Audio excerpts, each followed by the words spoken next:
Welcome to the Penny Bloom Podcast. Ain't another place that has got more bombast. Romp past your mom, dad's listening to Tomcats. Talking everything that make you sad. We don't want that. We're here to make you smile. Put your mind at ease. Peace, love, and bloom, and always praise Keanu Reeves. This what we about. Get some weed in now. We'll talk until we can't no more, and then we peacing out. Alright, let's go.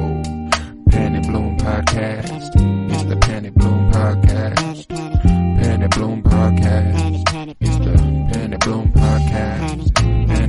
Penny Bloom Podcast. Penny Bloom Podcast. I'm going to say something sacrilegious. Hello, everybody, and welcome into the Penny Bloom Podcast. 'Tis I, Colton Robertson, and you are back for Mutants Monthly. This is edition number 5, and today we are ranking the Foxmen films, the X-Men films produced by Fox. That is all throughout the X-Men franchise. X-Men 2, X2, The Last Stand, First Class, Days of Future Past, Apocalypse, Dark Phoenix, Logan, The Wolverine, X-Men Origins Wolverine, and Deadpool, Deadpool 2, and then the New Mutants. That is our list here.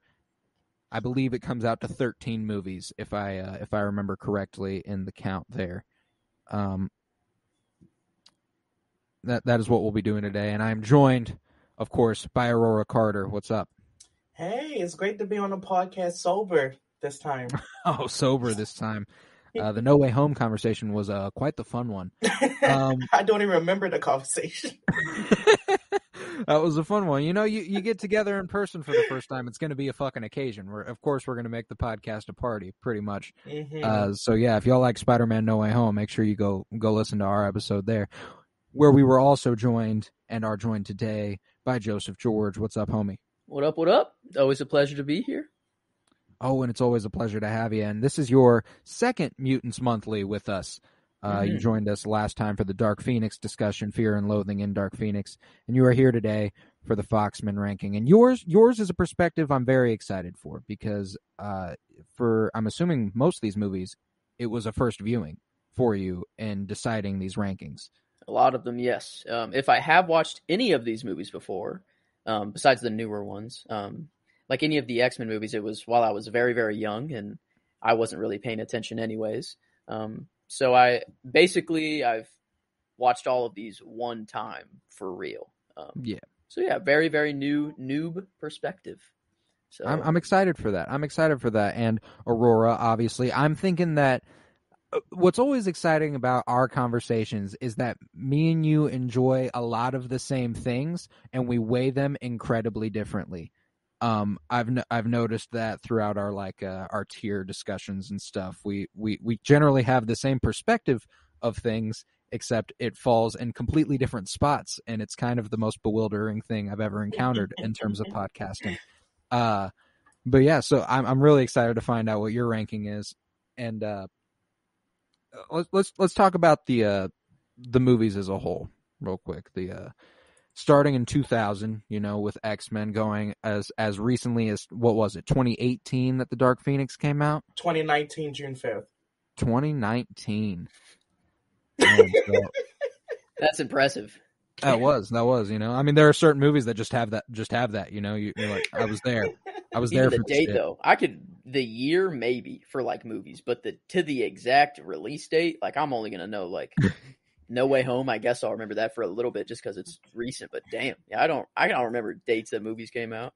How about so 19 years of movies, that we've got here, 13 films. And I guess New Mutants was 2020, so 20 years of movies. It's a long running franchise, and it's definitely, it's hit or miss. This is more so than most franchises. It's hit or miss. You look at Star Wars, and you generally on the whole, you got a bunch of good movies. You look at Marvel, you generally on the MCU, you generally on the whole got a bunch of good movies. In the X-Men universe, it becomes a little bit more like, yeah, there are a few really good movies, and there are a bunch of ones that just aren't. And that's the general perspective. I personally enjoy these movies pretty much all the way through and through. Aurora, on the whole, how do you feel about the X-Men saga? Confusing. Okay, and I'm gonna say why. X-Men, X2, Last Stand, Apocalypse, Dark Phoenix. All of those are Phoenix sagas. I don't care what nobody say. They all lead to a Phoenix saga to some extent. Mm-hmm. And then you have X-Men Origins Wolverine, Logan, the Wolverine. It's like all of these are centered around, it's like they don't know where they want to go. And personally, I feel that X-Men came out at a time where like superhero movies didn't want to go too above and beyond. Because I remember another podcast when we were saying like Guardians of the Galaxy wouldn't have happened like a few years before that movie would have came out. Because it would have been too, much. So I get that. But I feel like with like X-Men, they kind of really retconned a lot of shit, and it seemed like they didn't know what they wanted to do. And I don't want to go into like the certain movies that I'm talking about because I think we're going to go in like. Certainly, yeah. we'll certainly get there, but that's how I feel. I get you. There's a certain lack of structure that is notable. It's kind of like they really were going movie to movie, probably not sure what they were going to do with the next movie. It's just kind of like, fuck it, we'll make another movie. And frankly, like, that Once Upon a Time wasn't really a critique. It Once Upon a Time was just, sometimes that's just what sequels are. But when it comes to superhero flicks now, you need a certain continuity. You need a certain structure to the universe before you get it rolling, or else it's gonna feel like it's falling flat a little bit. Mm-hmm. And but while that is a general weakness of these movies, it's also weirdly enough something that makes them kind of fun. I get this from the DC films a lot, where it's like, okay, I'm not real sure if any of this is connected or how it might be, but regardless, I'm here for the story and I'm here for the characters and I like it. And that's kind of how I feel about the X-Men movies, like regardless of how the fuck these characters might be connected from the original trilogy of X-Men movies to the 2014 Days of Future Past era X-Men characters who like they might be the same. They're saying they're the same, but they don't feel like it. Maybe they aren't. I don't know. Fuck it. Who cares? Like, I'll watch what you're giving me, and I'll enjoy it. You know what I'm saying? And that's just on the whole how I feel about the X-Men movies. Something that's kind of wild that they don't really have all the continuity that Marvel has in the MCU is that still watching these movies, I feel like the X-Men is way more of a family than the Avengers or any of the MCU characters will ever be. I hope they're going in the direction of more family and, like really focus on the like intermingling of each hero, which I think is a lot more interesting. Maybe that's why I like these movies a little more, maybe like more than the average person is because like I think these movies do a really good job of like the found family and focusing on, the relationships that these crazy mutants and crazy, people with powers would have, and I don't know. I think that's a really like a strong suit that these movies have. But also at the same time, like the continuity, it's its greatest weakness and its greatest, strength is that they can do whatever they want per movie if they want to change stuff. But then at the same time, it's like, I don't know. If you're just watching these movies to enjoy one movie at a time, they're great. They're average. They're above average, I'd say. But if you're watching it for the whole thing, then I say it kind of, fails a little bit. But I don't know. I'm really like, I wouldn't even say I'm middle of the road. I'd say I'm a little above average of this whole saga and everything. I'd say I enjoyed it quite a lot. I appreciate that perspective, and I generally feel the same. Like I do have my gripes, but I've also been on the podcast many a time expressing that I'm an easily entertained person. Doesn't take a lot for me to get glued to characters and really, really enjoy them. And obviously there are spots where I feel like these characters aren't some of these characters aren't the most lovable, and some of these stories aren't the most lovable, and there are points where it's just down like, what the fuck are we even doing here? Like, sometimes it's just like that. But regardless, I found myself enjoying them, and I've given all of these rewatches. So that must mean something, like that's always how I look at movies, is if they have a certain rewatchability for me, they couldn't have been that bad. And all of these have a degree of rewatchability for me. Just because I so thoroughly enjoy them all. The only see, like with me, I think I'm like the real harsh one on this pod, because I hold them to such a standard that makes me like, I'm going to be critical. I just can't help it. But no, and that's what I want. That's what I want. Do your thing. Because the only I don't get them. Okay, so we have this guy Simon that worked on Last Stand, wrote it. Last Stand, of course, I'm not gonna go too much in it, but it's two big stories. You have the Cure story, and I'm not calling that Dark Phoenix. That's something else. I don't know what that is, but he did that. That was labeled as the worst X-Men movie of all time. So we get a first-time director to direct, again, a movie that he had failed before, Dark Phoenix. And I just don't get Fox. I don't get it.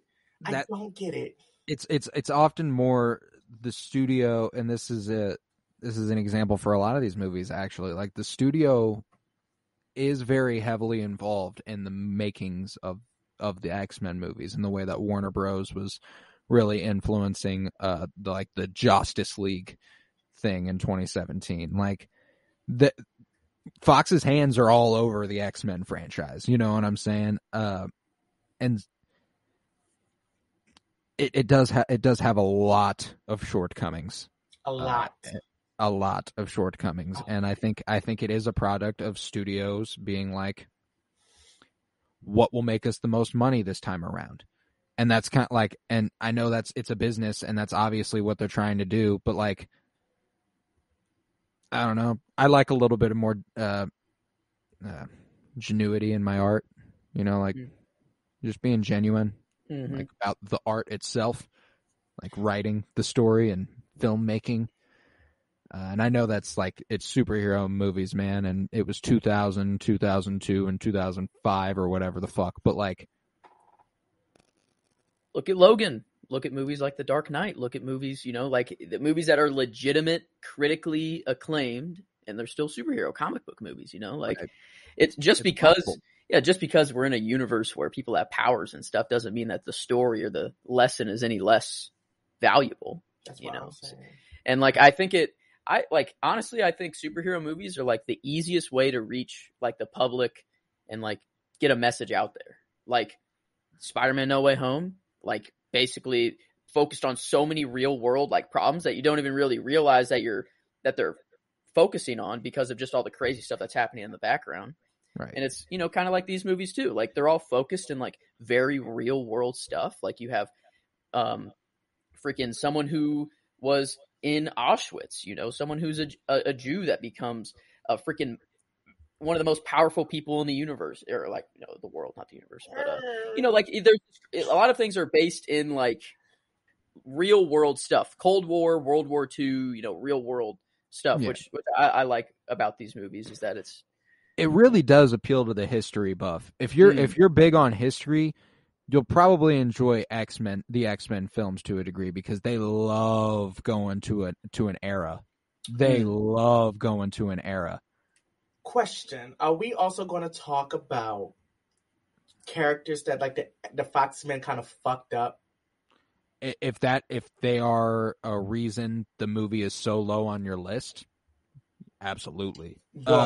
Okay, because I'm going hard. But all right. Yeah, this isn't just we're going to read our lists. No, I want why that shit is where it's at on your list. You know what I'm saying? Why it's above this or below this. It's that's the fun of this right here. So if they fucked up a character so bad that it was that can't be high on my list, tell me, and tell them. That's what I'm here for. but I think it might be time to get into the ranking itself. Thank you. Let's do this. So we're going to start at the bottom of the list and work our way up. We're going to go one by one. We each have our individual list. We'll start with our 13 spot. Would you guys any preference as to who goes first? You want me to start? We go to Aurora and then Joe, like that. Just wanted to ask, like, if you haven't seen one, like I haven't seen the New Mutants. That's the only one I haven't seen out of all of these. And like I can't rank it higher than anything that I have seen, you know. So right, like exactly, it's kind of like I don't know. Like I'm putting it at the bottom just because I haven't like simply seen it. So, but like, and that's fair. That's fair. So, like, as long as you have that qualifier there, you know what I'm saying? You told the people. So, Colton, based on what you said earlier about like how me and you view things kind of the same but are kind of different, like I would like prefer like what you said, like boom, boom, boom. Well, you're right here on my screen, but like, yeah, like that. Just to see where me and you are going to. All right, so it'll go me, Aurora, Joe. Yes. That sound good? Because Joe's the noob. Yes. I am the noob. Newbie will wrap it up for us. Give me a good like time to realize what movie you're talking about, because like I don't know them like off name like that you guys do like instantly, you know. Like right. Whenever you guys say The Last Stand, like I have to look over on my other screen and look at like the cover like of that movie and be like, oh, okay, that's what happened in that movie. Like so I have to like kind of collect myself, but all right, I get you. I'm all ready. right, well then, and we'll just have you sit out the 13 round since it's the New Mutants, like you said already. But coming in at last place here for me, it's very obviously X-Men Origins Wolverine. As disastrous as you might think some other movies are, they are not quite as disastrous as X-Men Origins Wolverine. They're very like. I've said this many a time. Wolverine is one of my top 3 favorite characters of all time. Like superhero characters. Like from childhood. Batman, Spider-Man, Wolverine. That was always how it was. And for one of my favorite characters of all time to have what I am thoroughly convinced is the worst superhero movie I've ever watched. It's quite the accomplishment, and frankly, Fox like deserves some props for that. You took a character I loved and made the worst movie I've ever seen. I'm just looking at it on IMDb, and it won awards, and I'm like, interesting. This movie won awards, but the award that it won is biggest disappointment of the year and worst movie of the year. So that's pretty awesome. It's just a flaming pile of shit, and it has. Like the bones, there are certain elements of the movie where it's like that certainly could have been adapted in a better way. Like it like had good ideas, but it didn't execute on any of them. It's just not very good. And I'll say it is entertaining. You know, like it's one of those movies that it's like kind of so bad it's fun to watch. There are elements of it that are just like, whoa, that was so dumb. But yeah, like I don't have any good things to say about the movie besides like, you know, Hugh Jackman's a good actor. So like he, as shitty of a script as he was given to work with, he does all right, you know. But yeah, so Aurora, what you got at the 13 spot? Same exact thing. Same exact thing. There's so many things in here, from Deadpool to Scott to Emma Frost to Quicksilver. It was just Gambit. Oh my god! Like the Blob is in it. Like there are like so many elements of this movie where it's like, damn, this should have been a good movie. Yes. And then they just really like, didn't do that. Sabretooth, the hand bitch. And frankly, this adaptation of Sabretooth, that's one of the coolest ways to bring him to life on screen in a way that's like believable. Like I think Sabretooth's comic book like look is like, it's obviously pretty outlandish, the whole thing, putting it on screen, especially at the time. I think that was 2009. X-Men Origins Wolverine came out. I think so. I believe so. Like, I don't think folks were ready for those kinds of comic book designs yet on screen. And even though they did it in X-Men. But you saw how they did it in X-Men. Yes. And it's like, okay, well, this clearly isn't going to work. We're going to have to tone that the fuck down. And I it's just, it's hard to bring to life. And I think they did that element of the movie all right. The actor was amazing. I actually liked him. Oh, yeah. I can't remember his name, but I've seen him in other stuff. Like, he was... Oh, he's been in a bunch of stuff. He's was really good at Sabretooth. Like, the material... I'm pretty sure he's got a whole series on Showtime called, like, Ray Donovan or something like that. Yes, because, like, he was really good. And this movie had, like, so much potential to be like, all right, like, we're going to do it like this. We have, like, a good... like cast, we have good characters. Let's do it like that. And it's like shit it because like, how do you make Emma Frost like Emma Frost was in it and she could not like hear Professor X like telepathic communication. It went to Scott. Like it was, how was she get caught by humans? How would she get caught? Like it was so stupid. It's just full of holes. And that actor, by the way, is Liev Schreiber. Yeah. He's been in a ton of stuff. Great actor. But I mean, like, and it's got a good cast. Hugh Jackman, Liev Schreiber, Ryan Reynolds, Will.i.am has a role in the movie. No way. The Liev Schreiber, he played the voice of Frisk in Into the Spider-Verse. Oh, he was Wilson Fisk. Yeah. Oh. Okay. Yeah, he was Fisk, and oh wow, Kill that guy. Yeah, interesting little crossover there. Yeah, I mean he's been in a ton of shit. BoJack Horseman, Movie 43, Robot Chicken, Goon. I love that man. If I were to rank a movie at the bottom that I have seen, it would be the same as this one. This was like the movie that I just watched where I'm like, what the heck's going on? Like the whole time. I'm like, on the other ones, I'm kind of like, I'm in it. You know, the story kind of makes sense. There are some retcon stuff that, you just have to get by. But this one was just kind of like, dude, what is going on? Like, I looked down at my phone for 2 minutes and I look back up and then it's a completely like, it's like, I don't know. This movie was just a lot. It was a lot. Yeah. But. So may we call that your 12? Oh, I guess it's my 12. But if we're like deciding on the continuum, of all of us, like, it would make sense to put this one down below and just to trust your two opinion on New Mutants and just leave me out of wherever New Mutants goes. Gotcha. Basically. No, I'm thinking I don't think we're going to end up doing the whole list together. I think it's just individual. We've each got our ranking. I think it'll just be easier to keep track of that way. Okay. Because in case we drastically view movies differently, because it's like, oh, we'll get to that later. Yeah, so we'll call X-Men Origins Wolverine your 12 then? Yeah, I guess so. Yeah, it's just right. If it's not 13. I don't know if New Mutants is better than X-Men's Wolverine or Origins Wolverine, but I would assume maybe, probably. Probably. But yeah. Yeah. So I'll go into my 12 then. This is where I put New Mutants just because this is the only one on here I've seen once. It's incredibly forgettable. And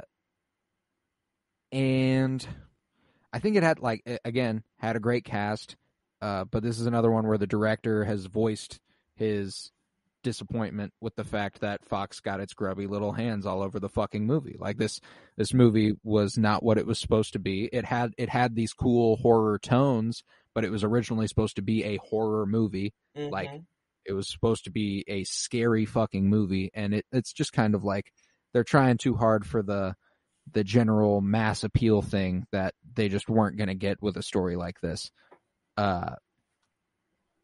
I mean, Macy Williams, Anna Taylor-Joy, Charlie Heaton. It had a great cast. It had the bones to be a great movie, and that's something you can say about pretty much every X-Men movie. Is that it had the general makings of something that could have been incredibly good, and then it's just not executed on. So that's why New Mutants is there at my number 12.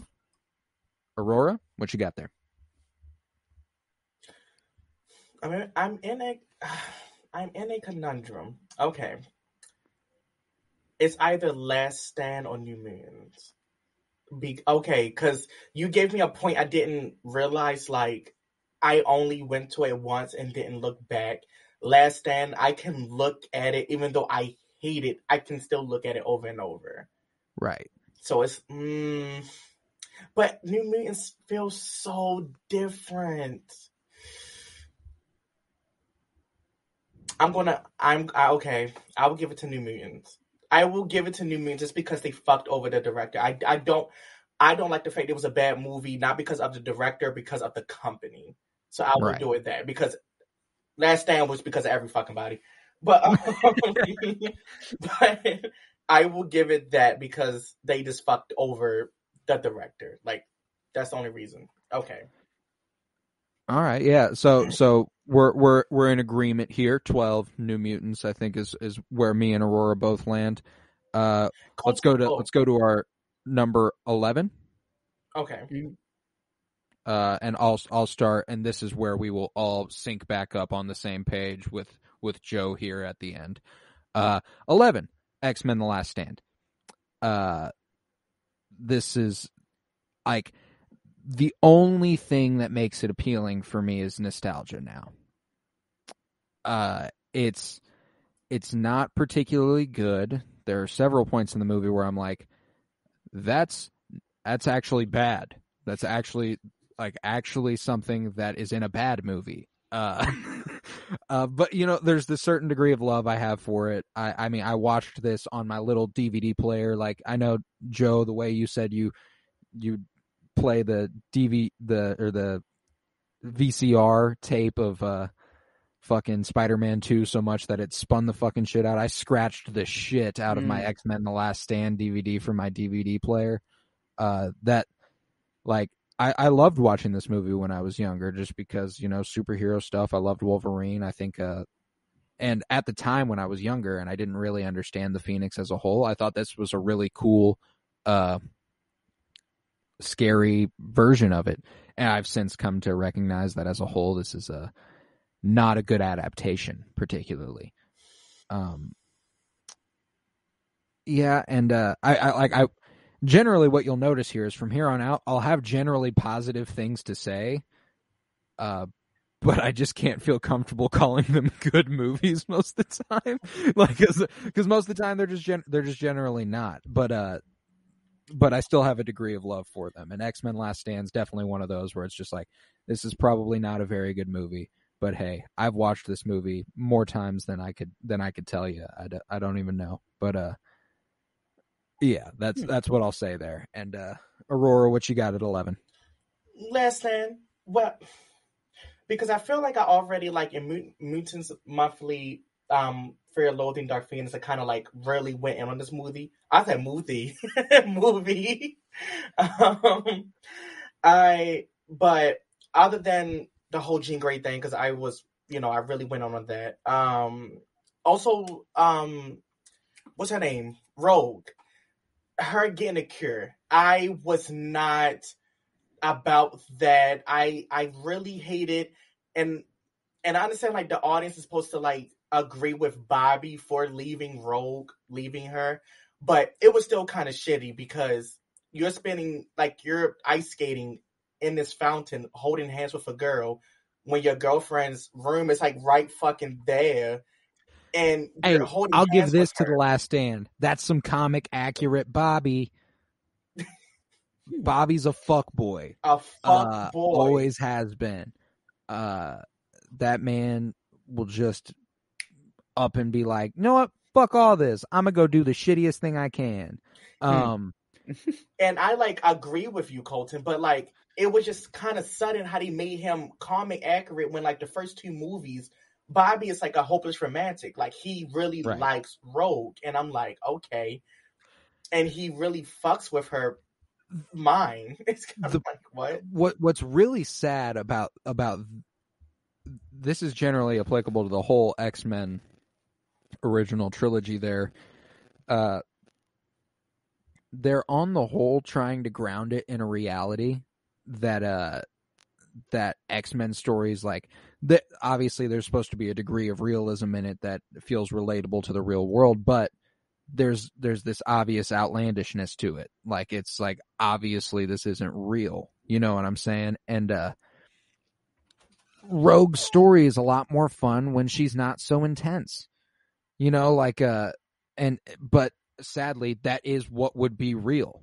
Yes. Like, if you couldn't touch anyone, you'd fucking hate your life. You like, it's like, I definitely would get that cure. You know what I'm saying? So like, it sucks that like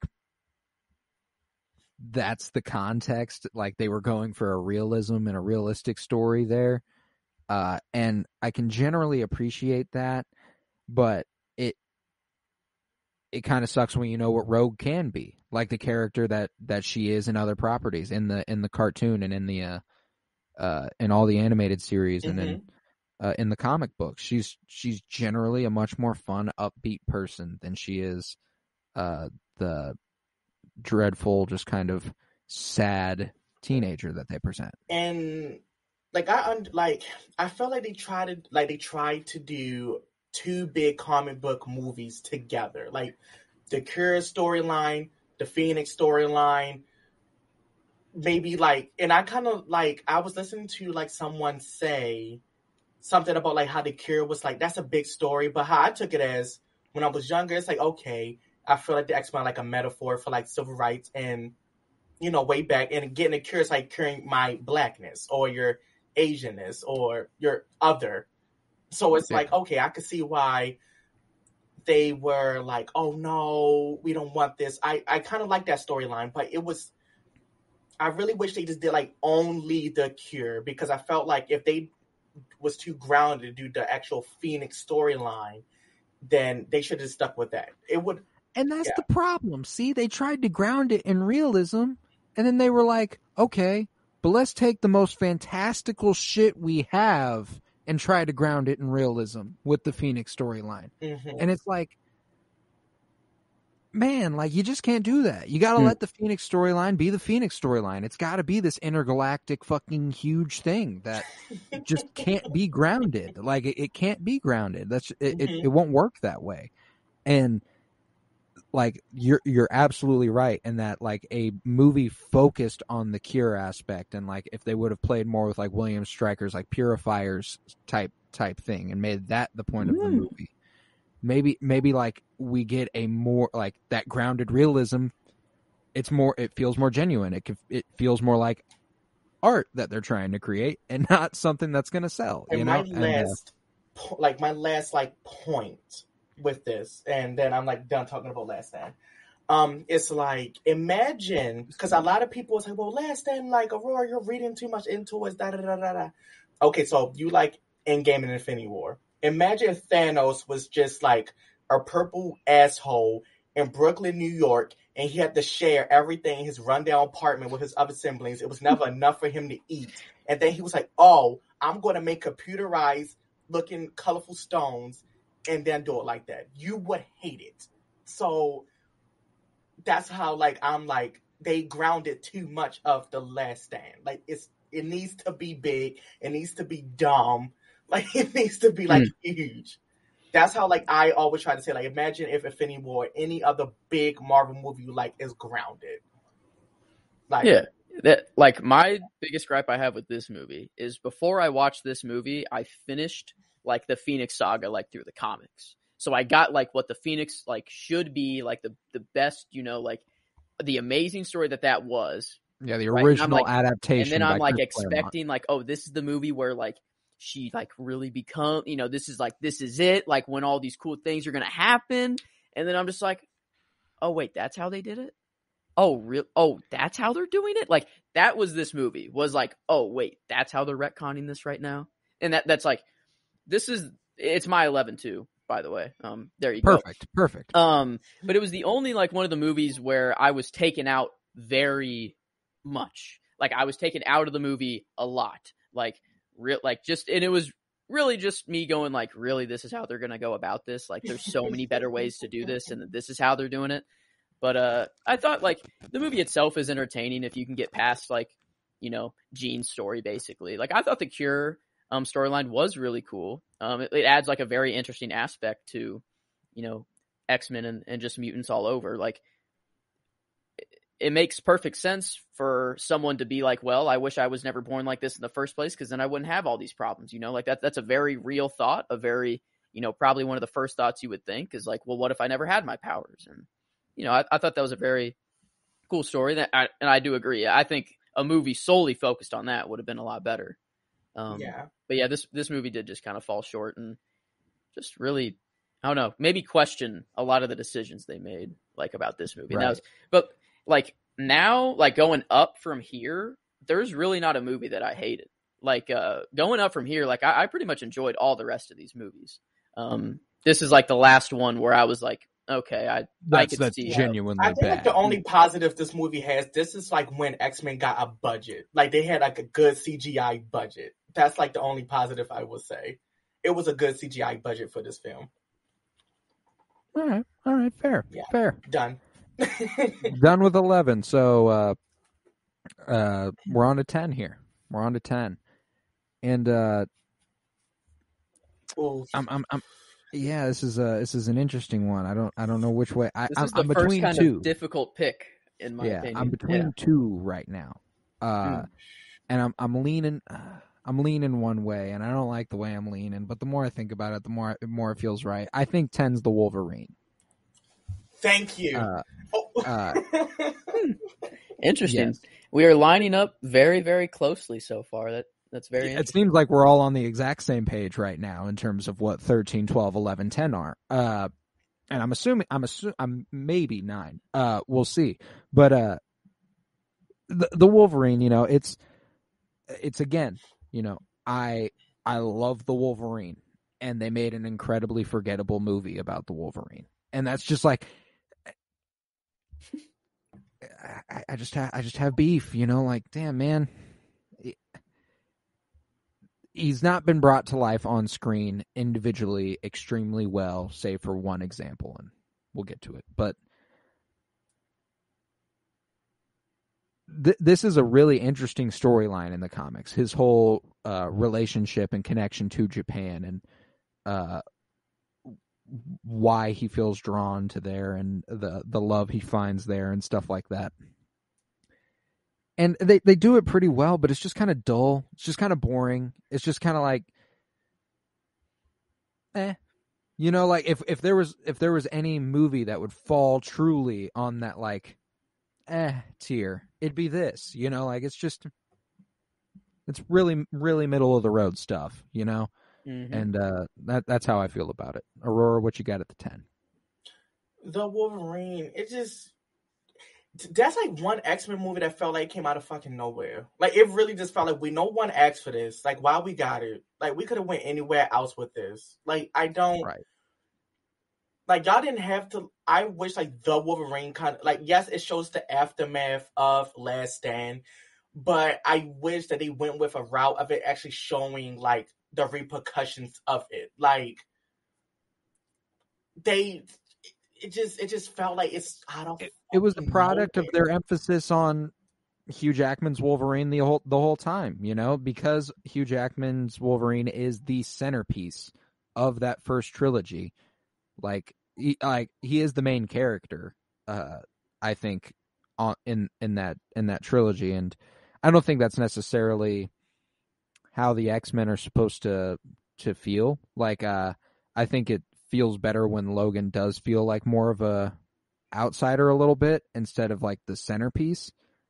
I think he's a rock for them to lean on and stuff when they really fucking need him, but he's a lot more. I don't know. I feel like there's something else about him in this movie that's just like there's a vulnerability to him that I really appreciate, but he doesn't portray it a lot of the time, Yeah, I do feel like they gave Logan, Wolverine, whatever, like a Cyclops and Storm role, like in one, like for like, cause in the comic books they are like the main rocks for them to lean on. Because Wolverine is like, you know what, I'm not really feeling it no more. Let me go on like my own adventure for like 15 years and come back. And I kind of wish like the Wolverine was kind of like a Logan Part 1, but not like far into Logan, like not at the same time, but kind of like a Part 1 years apart. Like him alone, the X Mansion feels empty. He's like going about his own thing. He feels a lot. Jean is sending him like echoes, or like he has PTSD from Jean, which they kind of put in the Wolverine. And I just kind of wish he did, kind of feel like that. But it just felt very out of nowhere. That's like the only thing I can say about it. I only seen the movie like, I only catch it at the beginning, fall asleep, or catch it at the end and fall asleep. So that's right. I feel you. Yeah, it's just like I said, it's a pretty boring movie. Like it's not one that it's like more well made than The Last Stand, which is why it's generally above that movie for me. But I'll tell you for sure, it's not nearly as entertaining to me. I love Japanese culture too. I love it's like one of my favorite cultures in the world, and it just pains me to put this movie so low because of that. But like, yeah, it's like, I don't know. It was just kind of dull, is how I would kind of describe this movie. Just kind of bland. Like you have all these other X-Men movies that, even though they do stay relatively grounded and they don't go, too crazy out there, it's still very entertaining and very, a lot of crazy things are happening like on screen still. And this one is just like a little more dull. They tried to focus on, the emotional side a little bit more than, the power and everything like that. But yeah, I don't know. I think Wolverine, like, I agree with you that they focus on him way too much.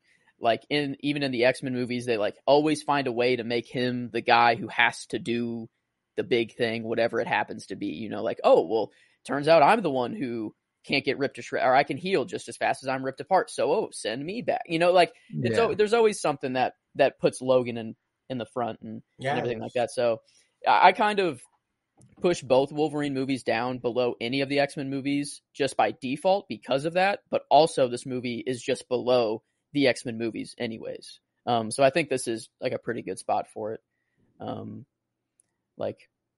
Just kind of dull, just entertaining. Yes. But comparatively to the rest, a little dull. I get you. So you're in agreement here. 10s across the board there, huh? Mm-hmm. I think that this one could be the next. I think we're going to fall. We're going to go different paths. This is where we start. This is where we start splitting away. Mm-hmm. All right. I'll get to my 9 here. Dark Phoenix. Whoa. I wouldn't put it that low, but okay. Okay. Yeah, I enjoy this movie. I certainly do. And that's like there is a gap between 10 and 9. Like, these are not close. There is a sizable gap between the rest of these movies and the bottom 4 movies. I want to make that perfectly clear. But yeah, this one is one that I do appreciate, and as we talked about it a lot last month on Mutants Monthly, Fear and Loathing in Dark Phoenix, there are certainly elements of it that I do really appreciate. But there, like, as became my sentiment the more we talked about it last month, there's just something missing. It's not enough. And I get harsh on the Dark Phoenix story when it's not enough. Like, I need the Dark Phoenix story to be the Dark Phoenix story. And if it's not that, then it's not that. And this just falls short in that way, and therefore it gets reflected that way amongst my other X-Men movies. I as I've said before, I do love Sophie Turner as Jean Grey and would love to see her back as Jean Grey in the MCU. She did fantastic in the movie. I've voiced how I don't fuck with them killing Mystique in this movie. Really don't like that. like I think they put a pretty sizable emphasis on like Quicksilver in the prior two movies, and then he was a complete non-factor in this movie, save for like the beginning. Now that you're saying like these things, I'm kind of like I have this movie like relatively high. Like I won't say where, but it's like it's pretty relatively high. Here's what I'll say. It's entertaining as fuck. Like it goes up against the top tier of all these movies in terms of entertainment, and visually, it's probably I'd say there's CGI only wise, one movie that is visually better.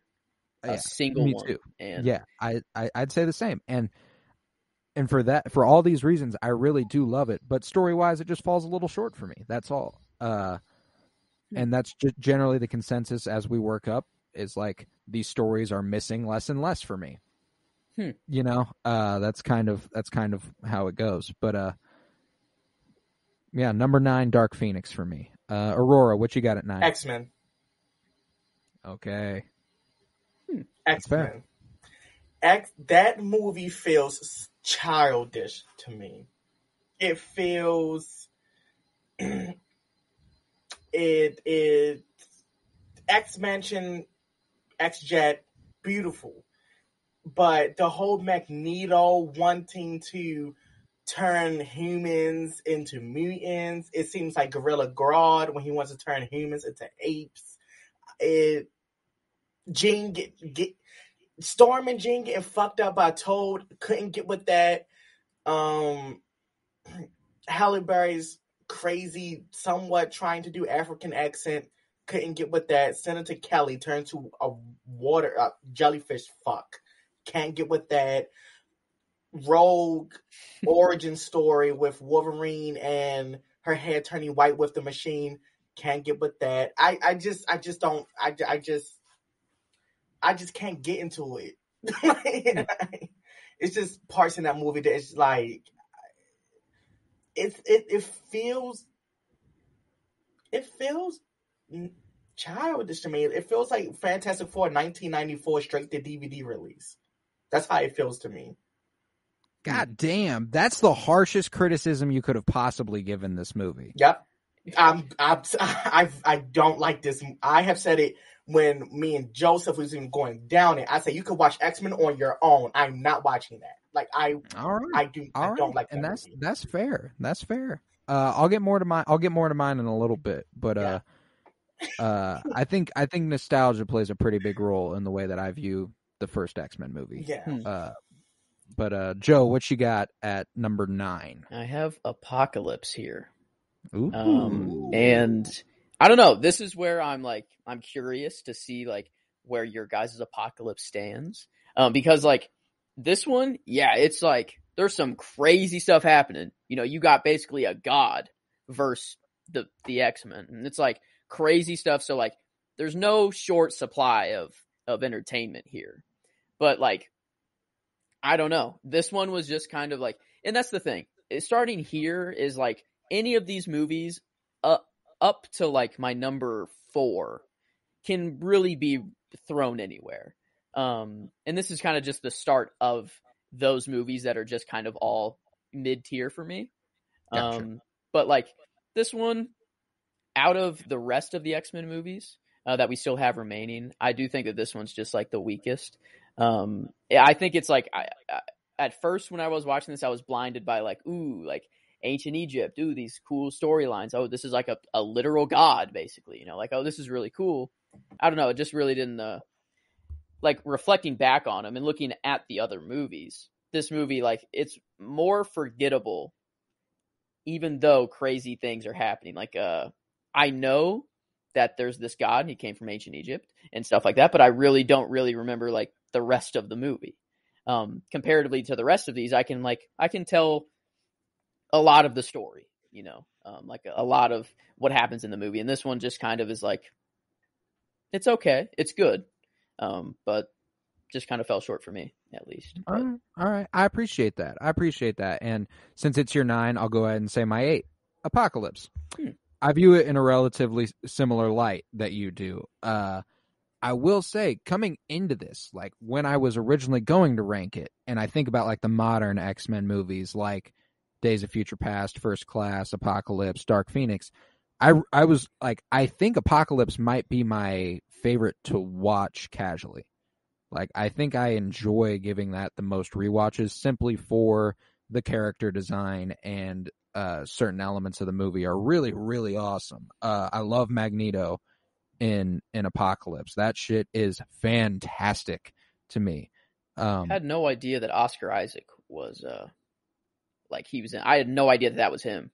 Yeah, Oscar Isaac is Apocalypse, and I fucking I like that interpretation of Apocalypse, and it's like that was we talked about this on Mutants Monthly number 3. That's the best way to bring that character to life on screen for my money. Like, the Apocalypse that you have in X-Men comics is a fun, wacky design, but it doesn't look the slightest bit like, if it was real, it doesn't look like it'd be all that fucking menacing.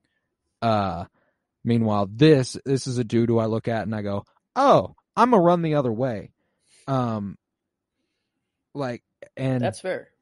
Character design across the board. This movie's fantastic. I like young Storm. She's a fun aspect of this movie. I like the way they bring the 4 horsemen together, and it's Storm, Psylocke, Magneto, and who was the fourth? Angel. That's right, Archangel. That's right. Mm-hmm. That's one thing that I will say wasn't a huge fan of in this movie, was the design of Archangel.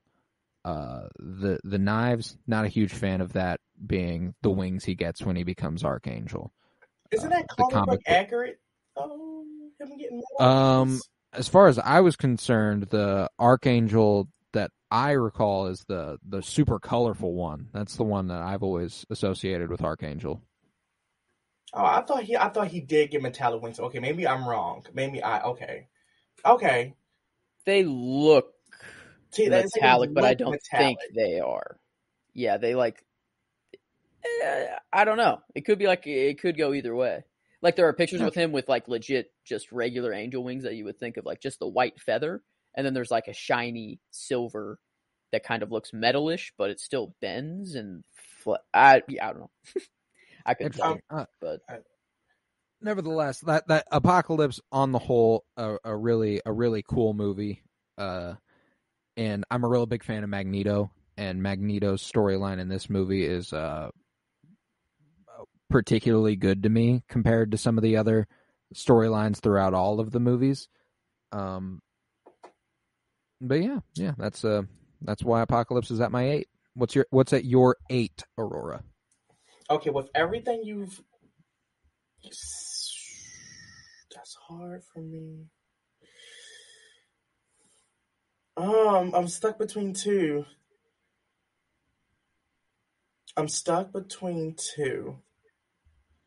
I will give.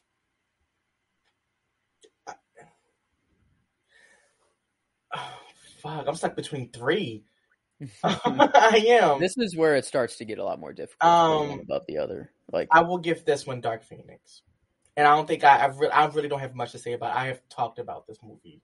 But so yeah, if you've been with us for any other Mutants monthlies, you've heard, like, especially specifically last month, we talk about Dark Phoenix for pretty much the entire episode. So yeah, like, I don't. It's definitely the place to go if you want to hear us talk about Dark Phoenix. Like, yeah, I would give it, Dark Phoenix. I mean, like, yes, the only thing, like, yeah, I've said it. I'm done. I'm glad. Okay, I'm glad. I'm happy with this development, because I said it was at 9, and I thought you were going to put it at like 4. Hell no. Based on your reaction. No. So I'm glad I'm glad you're at 8 here. Yeah. But Joe, what you got at 8? This is where I placed the first X-Men. All right here. And it's just like, I didn't realize how weird this movie was until Aurora kind of meant, like, whenever she said why it was her 9, I believe. Like, a lot of things popped up that you reminded me of a lot of things. I was like, oh yeah, that was kind of weird, or like, yeah, that was kind of interesting. I would say I liked it more than Apocalypse though. And that's why it is still a little higher.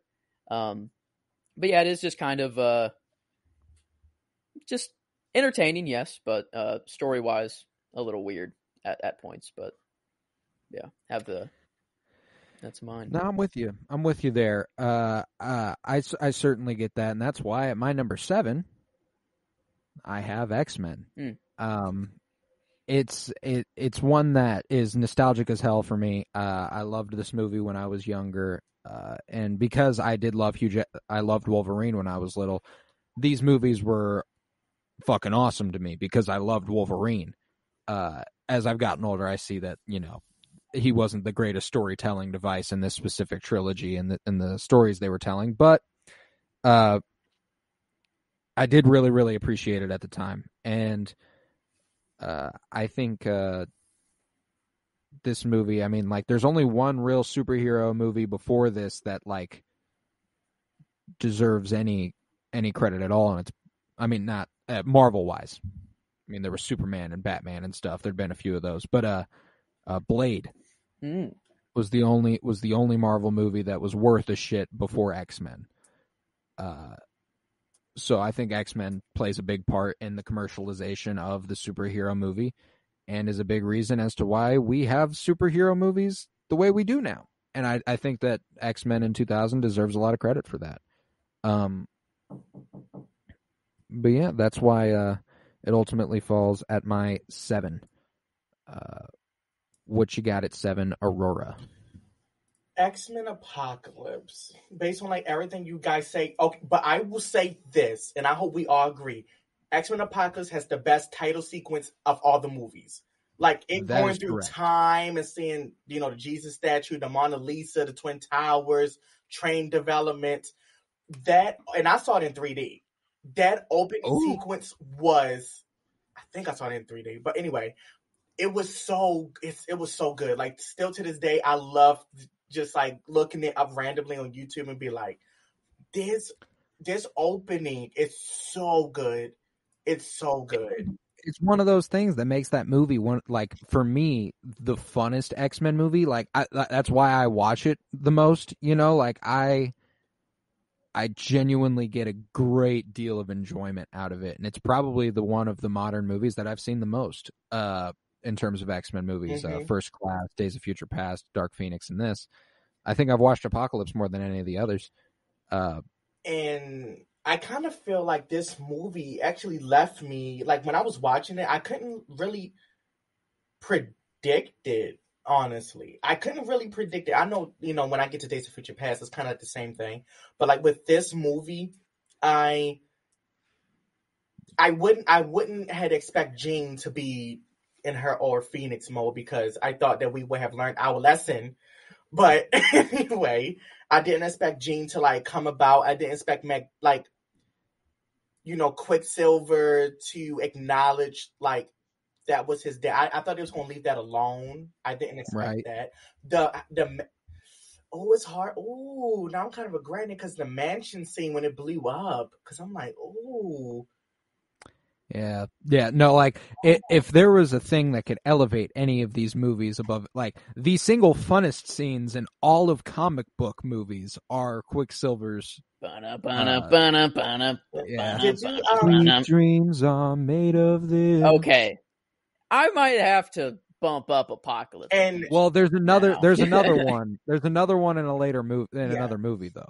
That one scene alone though is probably my favorite X-Men scene ever. Is whenever he's just running through the mansion saving everybody to that song. I mean, I don't know if I could pull out another scene that's like up to that level, like of just like iconicism and like I don't know that I forgot about that. I didn't know that was an Apocalypse.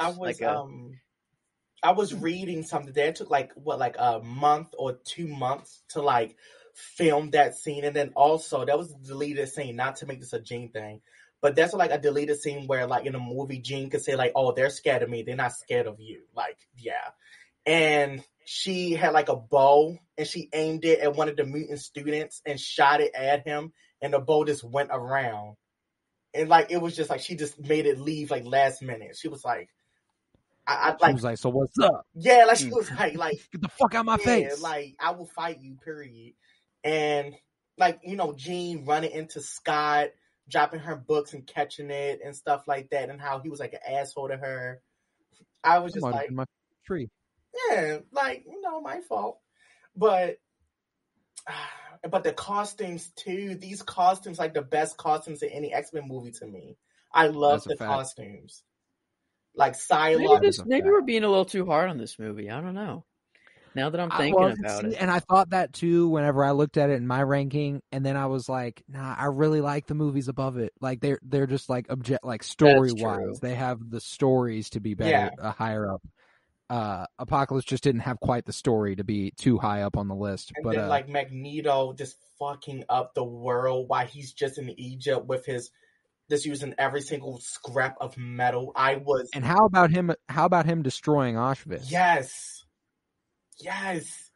Damn. Like there are some awesome moments. How he killed the police officers with his daughter's necklace. I gotta rewatch that's my favorite part of the movie.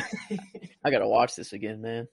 Yeah, wow. Is this what you want from me? I don't know. I might bump this above. Is this who I am? Like the first X-Men movie, this Apocalypse is probably better.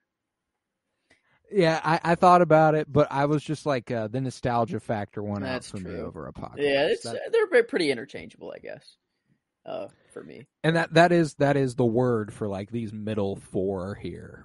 It's like they're like 6 through 9 or 6 through 8, I should say, are pretty. I think it could be anywhere on my list. You know what I'm saying? Mm-hmm. But yeah, so my 7 was X-Men, Aurora's was Apocalypse. Joe, what you got at 7? See, this is the one where I'm really in between two. And these are like truly two interchangeable for me. The rest I'm like pretty set on for like my top 5 is pretty set. Right. But I think, I'm going to throw First Class here. Ooh. That's where I'm going to throw First Class here. It was, I really love the young Magneto and young Professor X. Like, I sometimes prefer them over the older. I'm not gonna lie to you. That is absolutely fair. Michael Fassbender and James McAvoy are fucking amazing in those roles. But they're really the only thing that hold. Like that's the only like great part about this movie is that you just have two guys that fit the role perfectly. I don't know. See, what's funny here is that I completely agree, but it just carries this movie so high for me. I love Magneto and Professor X. The two that I'm between, I guess, and maybe this could spark more conversation. It's between First Class and X2. And then my top 5 are like pretty set. Like I'm don't really have any more interchangeables after that. But like these two movies are like, they're good. Both of these movies are good. X2 and First Class. But I do think X2 beats out First Class.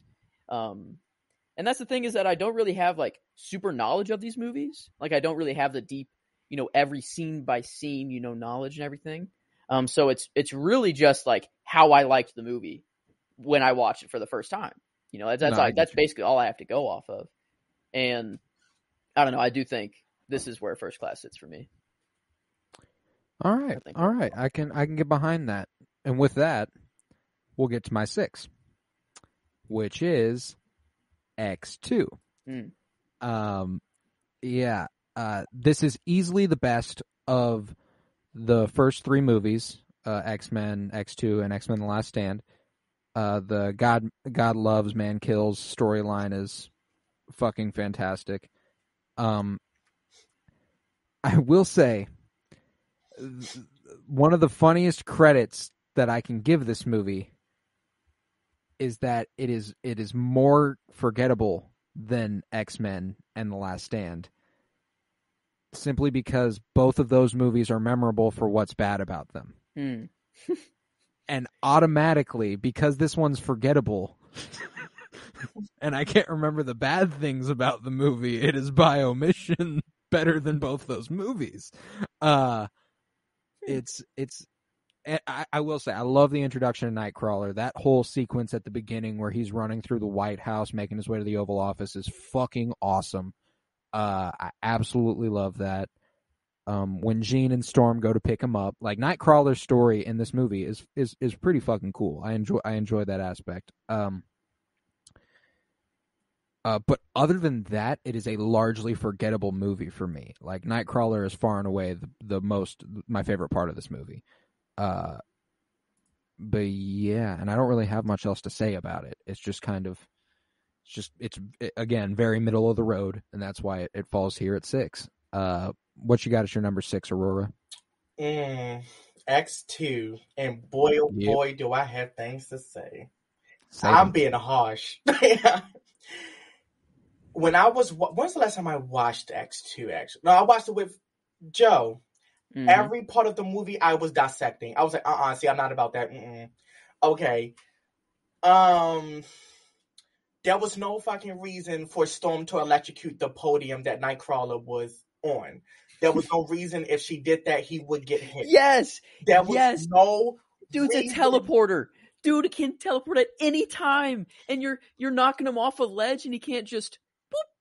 And or, then, later on in the movie, when Jean stops her from coming out to save her, why didn't she just do that there? Like, I'm just like, there was so many things.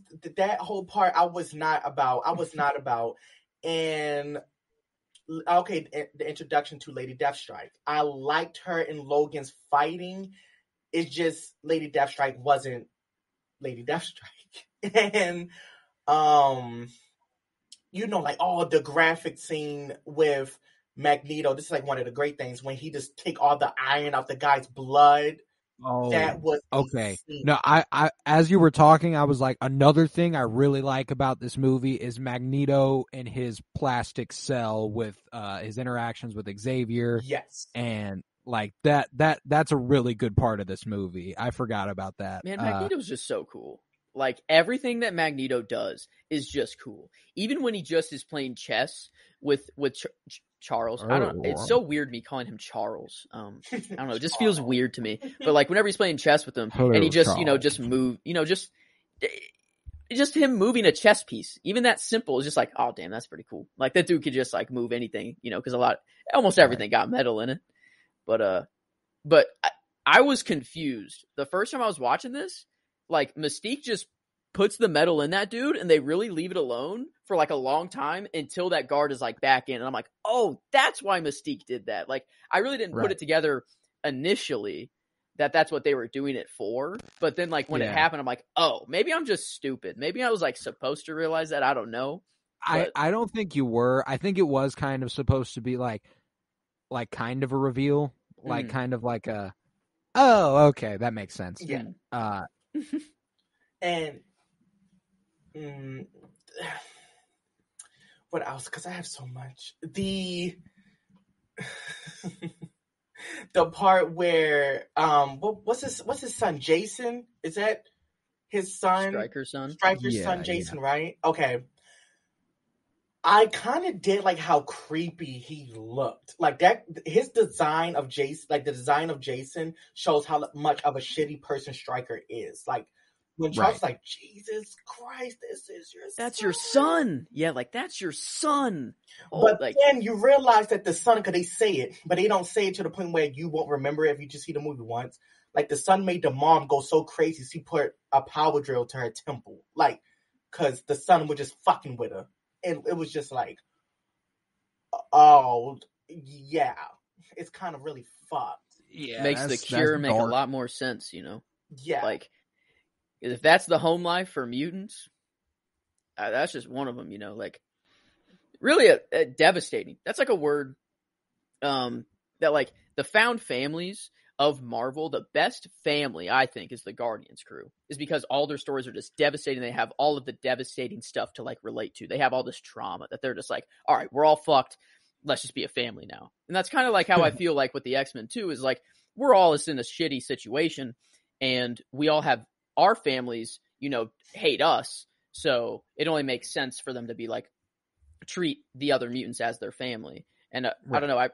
I really like, that's probably my favorite aspect of this whole, just mutants and X-Men in general, is just the found family aspect. It's absolutely my favorite part of the X-Men. Is just that, like, to like a far greater extent than you ever feel with like the Avengers. Like these people love each other. You know what I'm saying? Like as brothers and sisters, and sometimes as romantic interests and stuff. Like there's certainly degrees of just like, there's just love everywhere in the X-Men universe, and I really, really appreciate that. And it's like love in the face of hate. Yes. Which is all the more powerful than love for the sake of love. You know what I'm saying? And for all of the women watching this, Halle Berry's lace front was on in this. I was like, girl, like, I was like, what? That thing was on. I was like, somebody was on set that day, and it was a black woman, and she was heavy. I was like, yes, but like that, like, nah, that's some great hair she had in that movie, was man. Some great hair. And also Storms with like the tornadoes coming behind the X-Jet, fantastic shot. I love that scene, and I love how Rogue goes out of like the X-Jet, even though that won't happen comic book wise because she can fly, but that's a thing. Right. How like Nightcrawler just did that. That's the only part that's kind of plot hole, and you guys can disagree because Nightcrawler can't teleport someone. He can teleport in a wall. That's what he says. So how did he know where she was going in a jet going like hundreds of miles per hour, and she's falling? It's been a lot of I think there's a lot of holes you can poke with like specifically Nightcrawler's power set throughout the movies, where it's kind of like, okay, there are times where he can kind of do whatever the fuck he wants, and then there are other times where he's like, oh no, my limitations. Like like just the singular door to go into Cerebro was like, yeah, I can't do that. Screw that. I'm, like, no way. But then there's times where he's like pulling 7 people out of a sticky situation and just does it like, instantly, where it's like out of a building and they're like completely like far away. And so there is like, is it like is there an adrenaline based thing to his power where it's like sometimes if he's on, he can just fucking do it, but like I see that can't be the case, or you have to make that known, or else it's kind of like a plot hole. Like, that's just... And like my last like 2 points with this, I think I've watched this movie so much that I kind of like see like the movie mistakes. It's like my last 2. Joseph, remember when we was watching it, and wow, when we was watching it and we could see like Nightcrawler, the actor, all the like before he teleports down there, he's like in the back of the wall just waiting for his shot to come. I love that. That is such a stupid movie mistake. And also, I don't get why Jean killed herself because she hasn't gone Dark Phoenix yet. I didn't agree with that. That was so stupid. This is the beginning of them completely butchering that story. Yeah. It's like they're like, all right, well, we're gonna make this shit come out of fucking nowhere, okay? How do you like have a storyline that's that good? You have the source material right there. Like it's right there. Like, just I don't know what's so scary about space. Was it really that out there? Like in the early 2000s? Like, well, and see, like I'd like to say like, oh, they didn't have the special effects to bring it to life properly, but like. Star Wars was made in Star 1977. Wars prequel trilogy, yeah, like Star Wars trilogies were happening.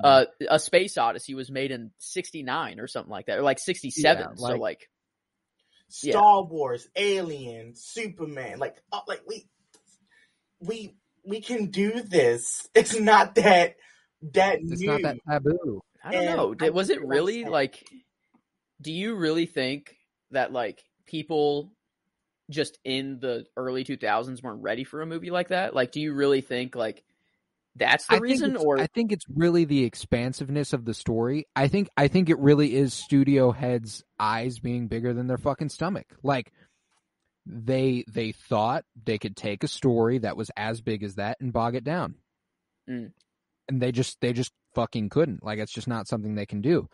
And I don't think I think there was certainly a degree of like probably cost.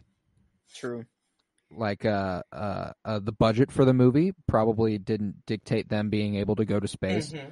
Not literally, obviously, but story wise. And I think that like generally in terms of like what comes into that Phoenix story, there is a lot that's just kind of like, oh, what the fuck? Where'd that come from? Like Eric the Red and shit, like just like popping up, and it's like, who, like stuff like that. Like it's something that like to bring it to life on screen, it almost feels more appropriate to be over the course of several movies or in a TV show format. Like it's like it just can't be done in one movie. That's the problem. And like that's why Dark Phoenix is so low on my list, because it can't be done in one movie. Like if it is ever executed well in one movie, it's gonna blow me the fuck away, because I just don't see how that's possible. I can do it, but but I have okay. I forgot to say this in Last Stand. And I feel like this movie is coming up soon. We know that Days of Future Past has Sentinels. Last Stand, the beginning of the movie, they're fighting a Sentinel that looks, even though we just have the head, but it looks kind of accurate. Right, yeah. What happened? Yeah. What happened? I love the I'm with you. Sentinel's design. Okay, I'm going to be quiet till we get the Days of Future Past. All right, never mind. Let me wait. Nah, yeah, I'm with you. Though. So that was Aurora 6 was X2. A long 6. Yeah. Yeah. All right. Mine was also X2. Joe, what do you have at 6 here? So this is where. Wait, you had X2 at 7. So I think I think first. Man, I really need to. Every time I raise my arm, I don't know. It's just really hot in my room right now. Anyway, I think so. I had First Class at. I thought that because I had First Class and then X2. I think. Yeah. You're right. Mm-hmm. So I think X2 is my 6. I think. All right. Still. 6, yeah. That's right. Yeah. So our 6s are all X2 then. Mm-hmm. Yeah, I think we're all on the same page there. 6, with 6 being X2. Interesting. Mephisto, he's everywhere. He's everywhere. Oh. You got anything to add on to the conversation that we've already had with X2? I mean, I think we pretty much covered it all in X2. I think we kind of knocked X2 out of the park there. I think we did that more justice than any other movie on the list here. But that takes us to the top 5. Now, I'm gonna run through everything I have up to this point, 6 through 13, and then I'm gonna have Aurora do the same, and then Joseph do the same. So 6, X2, 7, X-Men, 8, Apocalypse, 9, Dark Phoenix, 10, The Wolverine, 11, X-Men The Last Stand, 12, New Mutants, and 13, X-Men Origins, Wolverine, Aurora, 6 through 13. I have your list if you forgot. I totally forgot. I've been making each of our lists on the side. It's very, very similar to Colton's. 6, we all had X2.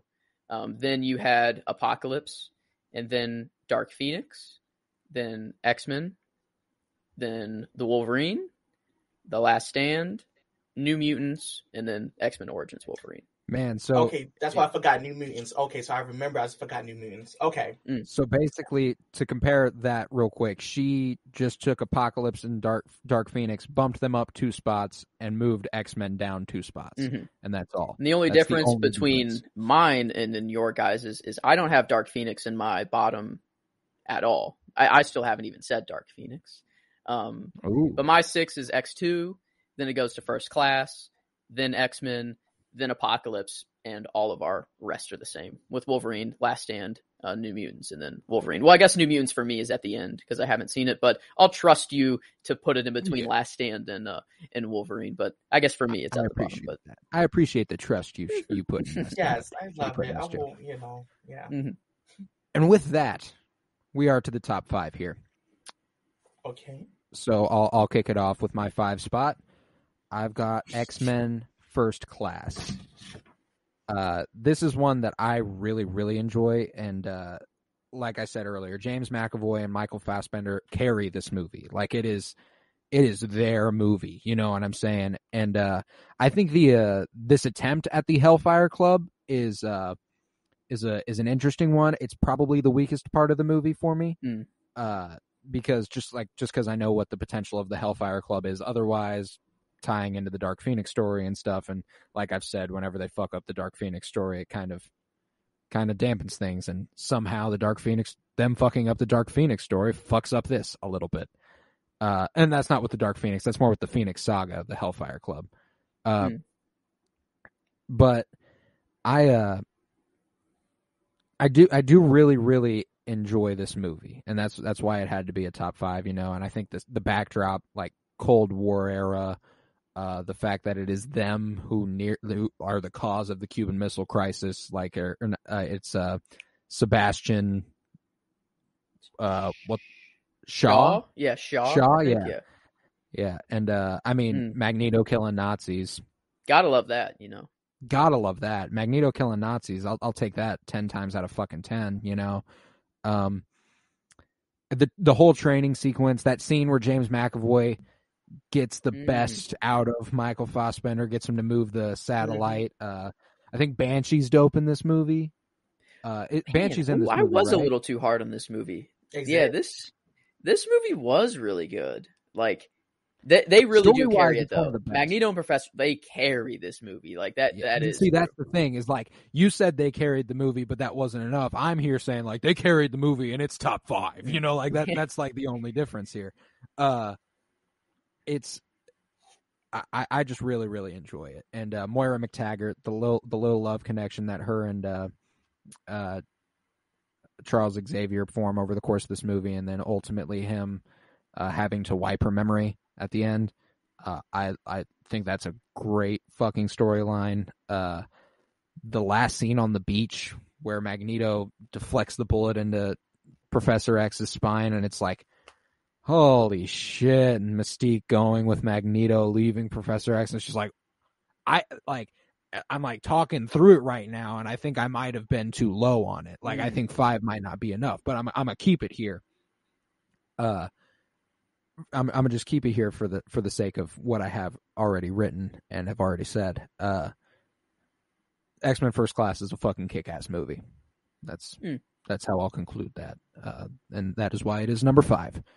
Aurora, what you got at number 5? Days of Future Past. Nice. Because like all of these movies going all up are good movies. It's just like things in them that touched me. First of all, Days of Future Past was back then my No Way Home. That was my No Way Home. Because it's like, oh, these are characters who I love and who I have newfound love for just together. And it was, the only thing I kind of have my gripes with is that we always say Wolverine's the focal point. Like Kitty Pryde was the one that went back. But Hugh Jackman is, the face of X-Men, the Fox-Men movies. So, yeah.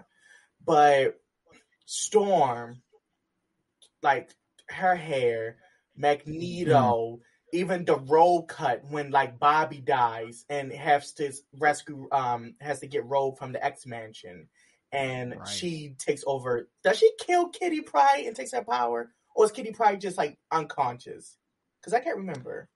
I think she's unconscious. I don't. Because she was like bleeding out. Okay, all right.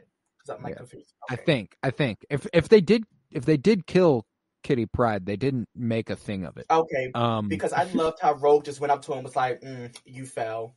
And then it was like, now I'm going to, hey, Marine. Like, yeah. And it's just, so that scene, the scene I always think about is the score, the way that was shot when it's Charles talking to Charles. That scene is, I just got goosebumps thinking about it. It is so beautiful. The score, the scene, the iconic scene of him just looking on his side from the past movies. Right. Was and so good. The line that he repeats that he learned from himself to like tell, like, what was it? It was something like, just because someone is lost doesn't, or just because someone lost their way doesn't mean they're something along the lines of He said no one's just truly because lost forever. someone- Basically, yeah, like, Just because someone stumbles and lose their way doesn't mean they're lost forever. yeah, like He oh, said- that yeah. was a beautiful like this movie. I don't know. I love Days of Future Past. I love like the time travel aspect. You know, just it making you think like, oh, well, if Wolverine were to wake up right now, what world would they be in? You know, like that's interesting. Like at Right. any point he could wake up and be a way different world than like what they had, which was just really cool. And yeah, and like with my girl at the Scott and Jean at the end, I like loved them. She was like, "Logan, is everything all right?" And she No, just and like, see that's the thing for me is that like I'm comfortable just going like Days of Future Past is the last X-Men movie. Yes. You know, like as far as that saga is concerned, like Apocalypse, Dark Phoenix, and Logan are all add-ons there at the end. Mhm. This is how the saga ended. Everything ended up okay. Everyone's alive, and we're all happy in the X-Mansion. Goodbye. yes. That's fun. They like Rogue and Bobby are together. Kitty Pryde and Colossus are like together. We get the nod that they are like a Yeah, thing. we get the vibes. Yes, and this movie was just the Quicksilver scene in the kitchen. There you go. That's the one. Like that song just like being there. I was just like, I love this. I love this movie so much. And I love it. yeah, and like the jet scene with they going down, and that's when Wolverine is like, "Oh, so you always been an asshole. You might want to pick all that shit up." He's just like, I love this movie. Mystique is great. Yeah, This is where my Dark Phoenix lies. In this number 5. Ooh. I don't know. When I watched this, I went into it like knowing all the hate that it got. I just don't understand it. Like I think that this was a pretty good attempt at the Phoenix Saga in one movie. The only part that kind of is meh about it is like the villain like somehow got a part of the Phoenix in her, and then she could just be like, oh yeah, now I'm just gonna take it from you. Like it was just like really, I don't know, like the villain just didn't really make sense to me. It was the only kind of like meh part of this, but like I thought it was a pretty good attempt at the Phoenix Saga in one movie, you know, with what they could do. And visually, I thought this movie was incredible. The CGI was amazing. Her hair, like whenever she's in Phoenix mode, like how it flows and like just all the everything. I don't know. I thought this movie was really cool. I enjoyed it thoroughly. And like looking back at all these movies, it's definitely a top 5, like out of these. If one movie could make it into the top 5 that I didn't put in, it would be First Class. I do think I was a little harsh on it, and now I'm remembering more about it. I might flip. I might bump down Dark Phoenix 1 and then put First Class here, but I'm sticking with my first opinions here. I'm sticking with Dark Phoenix as my number 5. But I don't know. I loved it. Sophie Turner killed it, in my opinion. I don't know. Yeah, killing Mystique and Quicksilver being, you know, a little. There definitely is some parts in the movie where they do fail and fall off a little bit, but I don't know. As just like a self-contained movie, I love this movie. I thought it was really good. Hey, if you're here for a good time, that's a good movie. You know, like that's gonna be a fun one. You know, you're gonna enjoy. I think it's a visually stimulating, and it's the score I think goes unmentioned a lot, but it has a fantastic score as well. Oh yes, Hans Zimmer. Yes, amazing. Yeah, I don't think it gets enough credit for that. And I like on the whole, as I've said throughout this list, after like the 9 mark and up, I enjoy all these movies. You know what I'm saying? Like it's not really none of these movies are like completely ruined or anything for me. You know what I'm saying? And Colton, I realized something. We was talking about Fear, Loathing, Dark Phoenix, and what Joseph just said about Quicksilver not being there. We all kind of shit on it. I forgot that year that Evan Peters was taking an acting break. Like, I forgot because they killed him off early in American Horror Story, and he wanted to get killed off. Like, not killed off, but like not so much into like any type of filming. Like, he wanted a break. So that's when I was like, okay, now I remember. Like, I looked it up. Okay, so that's why they like sideline him with an injury for the entire movie. Why is he not in American Horror Story? Oh, he's taking an acting break. All right, well that makes sense, and like maybe that's a little less of a criticism now. The actor chose he didn't want to be a part of the movie. That's fair. Yeah. Regardless, I wish he could have been a bigger part of the movie. Just for Magneto to acknowledge that's his son. Just for that. Right. I know. And Right. like during Days of Future Past. Oh wait. Oh, that's why he doesn't, because he hasn't had him yet. Is that why he doesn't recognize? I didn't even think about that. In Days of Future Past, whenever he's No, he has, because that's the era that's the era that Pietro's from. That's right. Wait, yeah. So why did it was like a hookup? Like he went on, he didn't know Pietro existed, or Peter. Okay. Yeah, I kind of think that Magneto was like, oh, let me go on Tinder back then, and was like, oh, let me smash his mother. Boom, Pietro.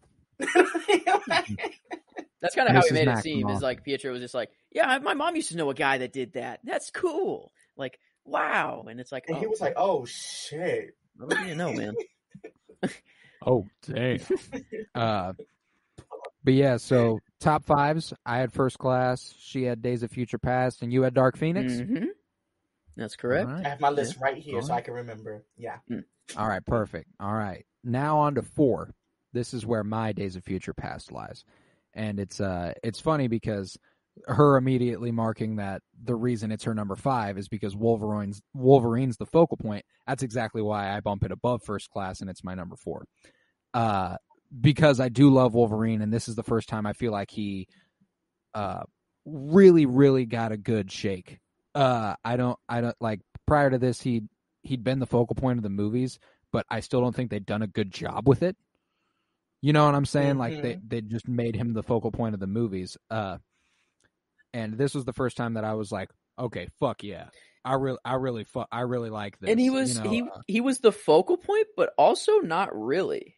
Like he was like the only one who could go back and do that, but it was still like he was still kind of sidelined for like he wasn't like the main guy that they focused on, which no, yeah, it is still mostly about Mystique and Magneto and Professor X, like, and Trask and his whole fucking mission and stuff. Like they do a really I think they do a really good job in that movie. And I think that the time travel aspect, as you said, I fucks with the time travel premise if it's done well enough, and they did a pretty good job of doing the whole like closed loop thing. You go back and fix this one thing, this thing will happen, and if you set up the rules as being that simple, I'm fully in for it. Like that's cool with me. And I just all in all really, really enjoy the movie, and like Aurora said, the coming together of the cast, seeing Sir Patrick Stewart perform across from James McAvoy as Professor X, and we have Ian McKellen's Magneto and Michael Fassbender's Magneto all in the same movie. Like that's fucking awesome. No two ways about it. And Magneto and Professor X working together again. That being what Logan uses to convince them to help. Like, yo, I know y'all are cool because y'all sent me back together. Y'all know, what I'm saying? Like, y'all did that. I know y'all gonna be fine. Y'all can work through whatever shit you got going on right now. Let's go ahead and do this thing. Magneto being the JFK assassin. Was he or was he not? Was he lying to Charles whenever he said, like, I tried to stop the bullet? Or, like, because he said that JFK was a mutant. And, like, that's why he tried to stop him from dying or whatever. But then Charles was like, you're lying to me. Like, why are you trying to say that? Like, I don't. Did he really kill JFK or what? I think it was. I don't believe he was trying to kill JFK. He was just jailed for the blame of it. That's what I think. I think it was just interesting mentioning that JFK was a mutant. Just like as a kind of a throwaway line in the movie. Like, he was a mutant. I was trying to save him. Like, that's just kind of dope. Like, no, yeah, that's the thing for me is that like, I'm cool with it if he was like trying to save JFK, but my thing is that he's Magneto, and it was a bullet. If you wanted it to not go in JFK's head, it would have not gone in JFK's head. That's where I'm at. Is like, because with the whole curve bullet theory, it just makes sense to throw it in there. Be like, yeah, perfect, Magneto did it. But no, this is like JFK. It's like the only other well-known person with Addison's disease. So like anything JFK, I'm like all cool with. Dude's a G. So dude's a G. No, yeah. The last thing I will say about this movie is the Quicksilver of it all. I really, really enjoy the way that they go to pick up Quicksilver, and he's like, I already vetted you guys. I checked you the moment y'all pulled up. Playing like, ping pong with himself.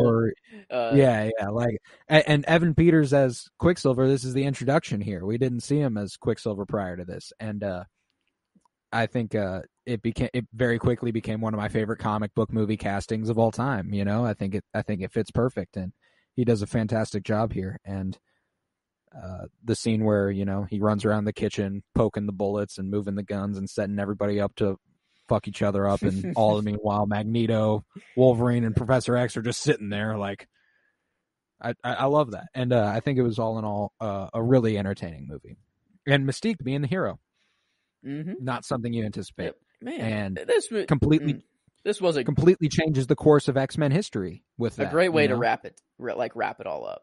Like like the end of, you know, Logan. Like, can you imagine like living with Logan and like having all those memories, and then him just coming back being like, I don't remember anything, like from however many years ago, you know, like that's the last thing I remember is in the past. Like 40 years, 30 years. And it's like hilarious crazy. Because he's been living, like he's been there doing shit. And he's just going to enter his consciousness and just be like, yo, I had no fucking clue what's been going on for 40 years. I've been blacked the fuck out. I love that Charles is like the only one that knows like what's going on. He's like, oh, welcome back, friend. Yeah, like, man. That movie, it's definitely the best X-Men movie. Like, it like of the like, take out X-Men label. Yes, like this is it. Like, the only thing that I was like really confused with Quicksilver during his running scene, he puts like the headset on and he's listening to the song as he's going. Does he have the cassette tape like speed up fucking quick? Like, it's like, or is he listening to it in slow mo, like super slow mo? Like, is he like has it so sped up that when he does go, it's like even out with him? Cause like maybe that's funny. I never think about that. I always think about that. Like, that cassette tape must be going really fast when he's not. He's got it on like 5 million%, you know, speed. Like, he's got his own personally like designed cassette player that he made himself because there was no cassette player that could go that speed. Nah, I think what we found here is a good old fashioned plot hole. But you know, it it is what it is. That's hilarious. I'd never even thought of that. That's awesome. But Aurora, what do you have at your 4? Deadpool 1. Okay. First mention of a Deadpool movie, and I'm happy it's this high because I was worried that I was going to be disagreed with. But yeah, Deadpool 1, I agree. It's a top 5 for sure. Oh yeah, like Deadpool 1, to me, I think it's the best like comic book character of the X-Men portrayed on the big screen. Like, he was portrayed better. Like, yes, Magneto and Professor X were good, but like Deadpool, like, you know that is Deadpool. You know it's him. You know it's him, and it was Ryan Reynolds, which is born to play him. And it was like nice redemption for Ryan Reynolds. Like, it was so good. And I was coming off the hinges of X-Men Origins Wolverine. Yes, and everything about this movie is so fucking dumb. Like, to like all the sex they would have in like, I'm all about it. Fucking get it. But like, even him getting pegged, like, we have someone getting pegged in a superhero movie. Right. No, yeah, like they do the whole like, and that is, I love that part. The whole montage of their relationship like unfolding over the course of months, and you just see it through holidays, like Merry Christmas and Happy Thanksgiving and Happy Flag Day and Happy shit Chinese like that. New Year. Like, yeah, they celebrate everything for an excuse to fuck, and I think that is just the funniest shit ever. And I really, really love them together. Like, they're one of my favorite comic book movie couples of all time, you know? And their whole romance unfolding over the course of the first movie, her being the the source of motivation. Like she's been kidnapped and he needs to get her back. Pretty much is the latter half of this movie. It's a really good one. Yes, and like him in the hills, like killing people, and his transformation was like pretty traumatizing. Oh my god, yeah, like that's a graphic scene. Yes, and then Weasel's like what he said, he looked like a avocado has sex with like a rotten more avocado. It's like if Freddy Krueger fucked like Jay Kansas Miller is City's just mad. fucking hilarious. No, not Kansas City. Like what he say, like it looks like Freddy Krueger fucked like Kansas or something like that, or like it was something about Kansas. Yeah, you look like Freddy Krueger fucked a waffle maker. Is that what it was? Okay, I can't. I couldn't. I don't know. I'm just saying things now. I don't know. The Deadpool movies though, they created a movie genre of their own. Like it's not just a superhero movie. This is like people compare other movies to Deadpool. Like Deadpool is like a different. It's a whole different type of movie. That's the gold standard for a comedy superhero movie. Like dark humor. Like it's like I don't know. It's like it's not even just known as like a comedy like superhero movie. It's more known as like the adult. Like the adult superhero movie. But it's not in the adult superhero movie like Logan or like a Dark Knight is. It's like in a separate league of just adult humor. Like I don't know. It's like like Deadpool and Deadpool 2, like they're in a league like kind of a tier of their own. Like it's kind of hard to compare those movies with any other ones. Just because there's no movie that like has the capabilities of doing what Deadpool does. Because how are you like? There are only a few characters that'll provide the fourth wall breaking comedy that this. Who'd this guy have to? Whose balls did this guy have to cup to get a movie about him? And I'll give you a hint. It rhymes with Pulverine. Yeah. And like whenever I was making my list, the first 3 movies that I put up, like they're non-X-Men movies. Like it's like right. Like I don't know. I guess I'll say my 4, which is Days of Future Past. So literally my top 3 are just non-X-Men movies, and like I felt kind of like I don't know what the word is. Like I really felt like a noob just being like, yeah, the 2 Deadpool movies and Logan are like my top 3, but like I think they bad. Really are. Like don't feel bad. I've watched the X-Men movies all my life, and I don't know. I haven't said the 3 that are your 3. You know what I'm saying? Yeah. I think I'm gonna piggyback off Aurora's 3 since we've talked about, or off of Aurora's 4 since we've talked about Days of Future Past quite a bit. So 4s again, Days of Future Past for me, Deadpool for Aurora, and Days of Future Past for Joe as well. I'm piggyback off Aurora for my 3, Deadpool 1. There, like Joe said, there isn't another movie like it. There's only one movie that is like it, and it was better somehow, which I didn't anticipate. And since we talked about it so much, I won't say much more about it. Aurora, what you got at your number 3? Deadpool 2. Lovely.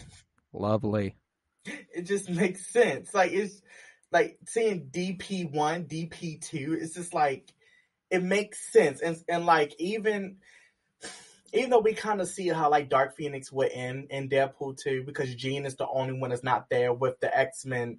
With the new X-Men cast, she's the only one that's not there. The only one that's not, because she's also went fucking flying all purple and shit.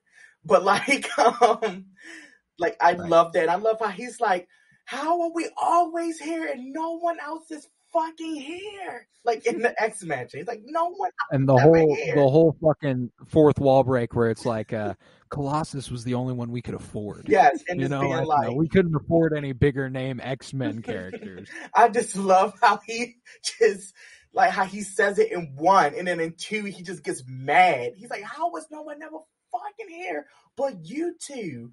And like, and one thing I wanted to say is when Deadpool, when he said, "What's your name?" Negatron, a teenage warhead, and he's like, "Negatron, what the shit? That's the coolest thing I've ever heard." He's just like, "What?" I love, like, I hope they bring this cast back for the MCU. It's perfect. Please don't change it. It's amazing. It's really solid. Yes. And I love Colossus in both these Deadpool movies, especially in Deadpool 2, because he gets a little bit more of an elevated role. Got You know, to be X-Men. we're going to be X-Men. Deadpool, Mr. Wade Wilson. No, I love Deadpool 2, and I'll get more to that in a second as well. Joe, what you got at number 3? But number 3 is Deadpool 1. I think it just makes sense. This top 3, at least me and Colton's top 3, I think are going to fall identically. Exactly Deadpool 1, although still a fantastic movie. The second one, whenever I was going into the second one, I'm like, no way they can do better than, Deadpool 1. Deadpool 1 was like gold. Like, I love that movie. But I don't know. They did it. I guess I'm kind of saying my 1 or my 3 and 2.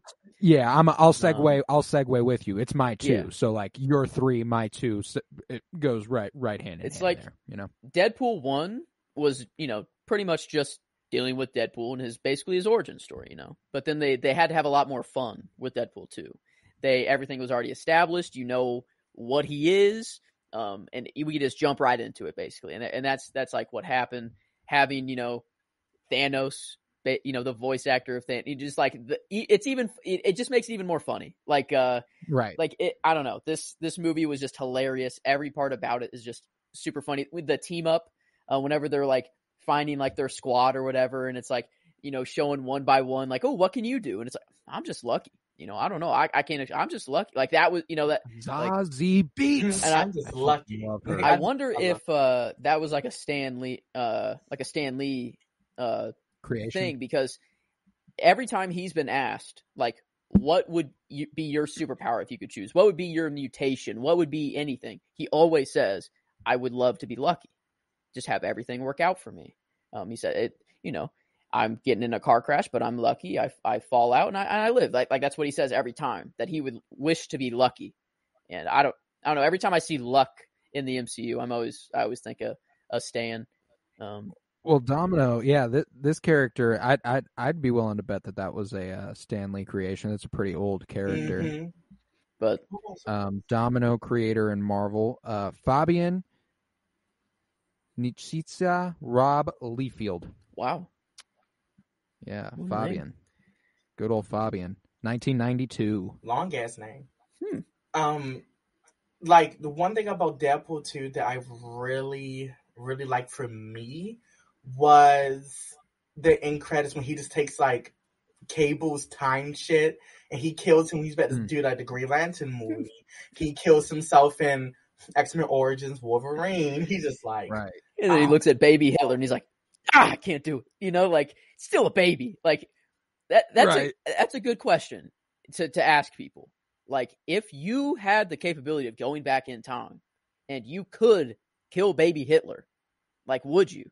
Like, in that same scenario, it's just an innocent baby chilling there. Like, could you kill it?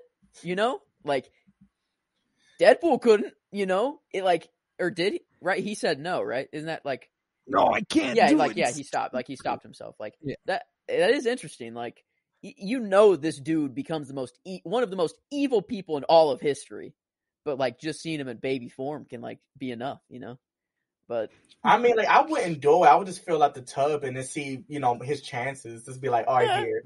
Now I think I could chuck him out a window and not really think about it. Yeah, I think there's like this whole ideology where it's like, like, oh, you prevent one thing, a whole other evil will rise up in its place, and it's like, I would hate to be the one responsible for that. Because then you're even worse. And then I'd just be waiting for something worse to happen. You know what I'm saying? 1945 like, would roll around and you'd be like, God. If he would have killed Hitler, what if he went back and Magneto was a hippie? Dude, that would have told. Oh my God, I didn't even think about that. Oh, and it was like, I love humans. Nothing bad never happened to me. Like, he used his powers to stop pollution. Like, no factories, no, get rid of that. Like, yeah, like, it could be a happy thing. Man. Could be a whole different world, you know. And I mean, obviously, there'd be a whole lot more benefits to having Hitler dead a lot earlier. A lot more. But I'm glad we broke that down. For real, for real. Good to know. Good to know where we stand on the baby Hitler killing and murder. So it's good. But yeah, my two was Deadpool 2. And this was a fun one for me because the first time I watched this was in theaters. I went and saw it by myself, and I'd actually never seen the Deadpool movie until right before I went to the theaters. I legitimately watched the first Deadpool movie for the first time in 2017, finished that movie, checked my phone for tickets to Deadpool 2, and went. And I sat in that theater, and by the end of Deadpool 2, I was fucking crying. What the fuck? That's true. That ending is like, damn. Like, you're laughing the whole time. You're not expecting anything serious to happen, but then... And like I said, bro, we're one of my favorite comic book movie couples of all time. They start the movie and they kill this woman 5 minutes in. And I'm like, oh my God. Dude, no, that shit broke my heart. And then the whole afterlife thing where he's trying his hardest to get there, he just can't die. Like, that's his whole thing. He can't die, and that's him struggling with that throughout the movie. Literally tries to kill himself on multiple occasions. He's going through a brutal depression and explodes his body and does all these things, and he just can't get there. I really, really love this movie, and that version of "Take on Me" by Aha that they play at the end, the MTV Unplugged. Ooh, that's so much better than the original Take on Me. It's so much better. Listening to it right now. Thank you for rediscovering that memory for me. Because that's one thing about Deadpool is that like he's like his music taste is really funny. You know, he's like, wham, they earned the exclamation point with this album. You know, like he always has these music tastes. But one thing, and Juggernaut. Got fucking Juggernaut in the movie. Juggernaut versus Colossus. Big CGI action sequence. Didn't Colossus like jam like an electrical line like in his butt, and then that's how like they stopped him and he fell in like a lake or something like that? Like, he fell into a pool. Yeah. Oh man, those movies wish that was a scene in No Way Home, and I kept hope for this. When it was like people that know Spider-Man's coming and Deadpool shows up in like a webbed form in the comic books when he's like, I don't know you, but if you keep moving, something is going to poke you because this is spandex and I'm Canadian. Like, I would have loved that. That was like the only thing I said, please let Deadpool show up for like a second, just a second. All I need is a second. And then, you know, it didn't. But like, oh man, I would have loved that. I would have loved that. Oh my God. I think it would have been funny if like he just showed up in the movie, like completely changed tone for like 2 minutes, where like he starts breaking the fourth wall, he's talking a whole bunch of shit, and then like for some reason he can go back to his reality. Like he just can do whatever he wants. Like hey guys, what's up? I'm here now. I'm Deadpool. Doesn't make any sense of how I'm here, but I am. Accept it. You know, like I hope that like I don't know how they're gonna fuse him with this current MCU, you know. That's what's fantastic about his character is that he can do that. He's the only character that can. He's the only one who can acknowledge the fact he was in other movies in another universe and go, man, this multiverse shit, it's just getting real out of hand. You know, like this is just a lot now. You know, like maybe he'll be able to make jokes. Maybe like that. He's just the constant throughout all this multiversal crap. Is that there's like a guaranteed Deadpool part of the movie or post-credit scene where he's just like, yeah, man, isn't that crazy what just happened there? Like, this multiverse is getting out of hand. Like, I would love if he's like the person who keeps us like, I don't know what I'm trying to look for, but like just the constant through all this like chaos that happens. You know, he's just the one constant that's like, I'm still here. I could do whatever I want. You know, like I'll pop in, show up, whatever. But the one person doesn't matter where I am. I can't die. Like the one person that can replace Stan Lee just for right now throughout the multiverse. Like just be like, I guess what these people coming in is Disney trying to use this as another way of getting these characters into the the MCU. Just like talking shit. Like we know, but you don't gotta say it. Like I know this is off topic, but tell me how they didn't have any Stan Lee moment in No Way Home at all. Like there was no.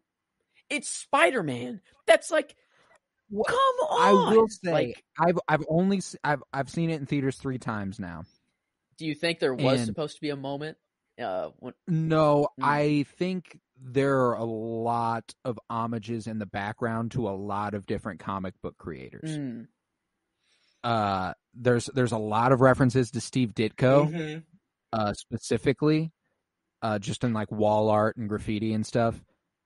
So I'm willing to bet there is something in the movie that is a little Easter egg paying homage to Stan Lee, and I just haven't found it yet. The only thing that I've found is at the very end, MJ they're like, she's in the coffee shop. Spoilers alert for Spider-Man No Way Home. There's just an old guy with white hair that doesn't look like Stan Lee. You don't even hear him talk. It's just you see MJ talk to him for a second, and then like she walks away. And like I would maybe they wrote that in as the Stan Lee part of the movie, and then he just passed away, and then they couldn't do it anymore, so they just put in another guy that looked just like him.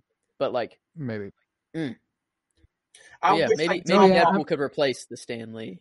I think like the only Stan Lee thing that really could have like worked without Stan Lee is like Tobey Maguire say like, Peter, some things do make a difference. Enough said.